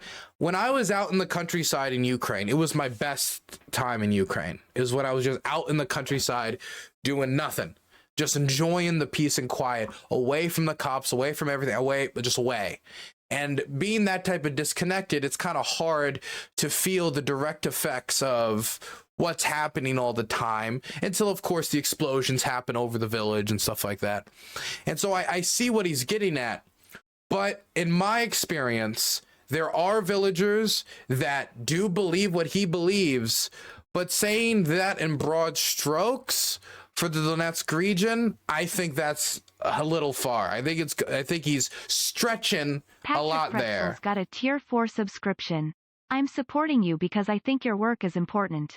Keep it up. Thank you so much, Patrick Pretzels. I appreciate the tier 4. You could have been tier 1, 2, or 3, but you chose 4, and I do appreciate that. But putting that aside, even if I was to be like, hey, in this area on average, there's going to be more people that's like, I don't care, which probably is true than in other areas of the country. Even if I was to say it's 50, whatever it is, there is going to be a difference between Russian occupation and Ukrainian occupation. Whether you see the difference after the Novokakhovka Dam exploded and all those people drowned in their homes, the difference between the Russian rescue response and the Ukrainian rescue response, which the Russians directly bombed the rescue workers for the people who were drowning in these areas. Yeah, being on one side or the other side of the river did end up mattering for whether or not those people got saved. And so hey, you're out in the countryside, drowning your home would matter to you. There's going to be other areas of the country where, you know, whether the Russians are taking over houses, whether the Russians have either killed locals at checkpoints or any of the mass graves, or when you're talking about the seizure of property with Vladimir Putin signing an executive order saying that if you don't accept a Russian passport, they can take your property. You no longer have property rights as somebody in occupied territories. Whether we're talking about the UN statistics saying 92% of people who went through the Russian filtration system suffered some sort of sexual abuse, rape, torture, or mistreatment. I don't want to get into everything and all like the really bad things that happen in occupied territory, but saying that whether you end up on one side or the other side of the occupying line in eastern Ukraine doesn't really matter all that much at the end of the day. Basically, I think this comes from, and I'm assuming intentions here, I think to some degree this comes from his Marxist background because he doesn't care that much about the nation state. But I do think when it comes to self-identifications, if you identify as Ukrainian, the nation state you end up with does matter. Who will be able to return to their homes does matter. The type of civil society that people are allowed to cultivate does matter. And the way that the military forces treat you does matter. So I do think it matters. Whether or not it's life and death for everyone, it's gonna depend on like a case-by-case basis. If you're somebody who keeps your head down, who doesn't care about politics whatsoever, and you just want to get through this, for you, maybe if you like don't care about your identity, you don't care if you're Russian, Ukrainian, you don't care about politics, you just want to get through this, I think those people probably are going to be more in the camp he's talking about. But I really don't think I agree with his assessment, especially, and this is unbelievably true if we're including the displaced population. If including the displaced population, the people who were in the Donetsk region but were displaced by the war and now are in other regions or have been displaced from their homes that are now in occupied territory, then that's definitely not true. Because I talked to those people and they're some of the most fervent, like, we need to keep going, my home, my home, my home. So, you know, I would say that I disagree on this point, at least in my conversations with Ukrainians. But of course, neither of us are Ukrainian. We're kind of both speaking on other people's behalves. You can go talk to Ukrainians yourselves on the internet. They're quite vocal. Many of them speak English. Are shut out of it, and the ones that we do see, that's not to say that there isn't any scenario where the fighting would cost so much that it makes more sense to just sign a peace deal. Just the idea that whatever side you end up on the occupation line isn't going to end up mattering for these villagers. I don't think that, I mean, you could even just check with how the economic state of occupied territory from 2014 to 2022 deteriorated. How the joblessness, the lack of job opportunities, the amount of people who left and were displaced. It became mostly a territory full of the elderly that had lived there their whole lives, with the young largely fleeing for better pastures. And then once the war started and the Russians needed to look for manpower, well, Donetsk was the first place they looked, and they scraped it clean before they ever thought about, you know, taking Muscovites from the suburbs outside Moscow. In the media all the time are either people in the military and specific parts of the military, like Azovstal, which we talked about, or they tend to be these sort of ultra like extremely online NGO employees in Kiev who mostly make their living doing this stuff. You know, they're getting paid to go on social media and attack Russia and defend Ukraine against. Again, man, the polling data suggests that the majority of Ukrainians want to continue the resistance, man. I'm not saying that nobody believes what this guy is saying. And I'm sure the percentage of people who believe what this guy's saying has increased since the war has gone on, but it's not a majority. And I know he's at least agreed that it is a minority position, but dog, I mean, he can. I remember I did go back and forth with him a little bit over this stuff, and I remember I saw one of his responses was to somebody saying that the majority of Ukrainians don't agree with what he's saying. He's like, well, why would I disagree with the wrong majority? I disagree with the correct minority. charges of fascism and stuff like that. So I think there is a systematic bias, but it's still just it's still bizarre. Like, it's an unforced PR error, right? Like, if you're Zelensky, you don't need to be fighting this fight with the West at the same time. Put out your guys who aren't Nazis, like in your photo opportunities and stuff like that. Screen them out. Why? Honestly, I think we're done. We're going on like 3 hours for this. I'm not watching this anymore. We watched enough of this. Okay, that's enough, Hasan. That's enough of that. This guy said some things that I agreed with, a lot of things I disagreed with. And I still think Hasan should talk to people from Ukraine. I think he should talk to people from Ukraine. I think he should get the perspective of the people getting bombed every day.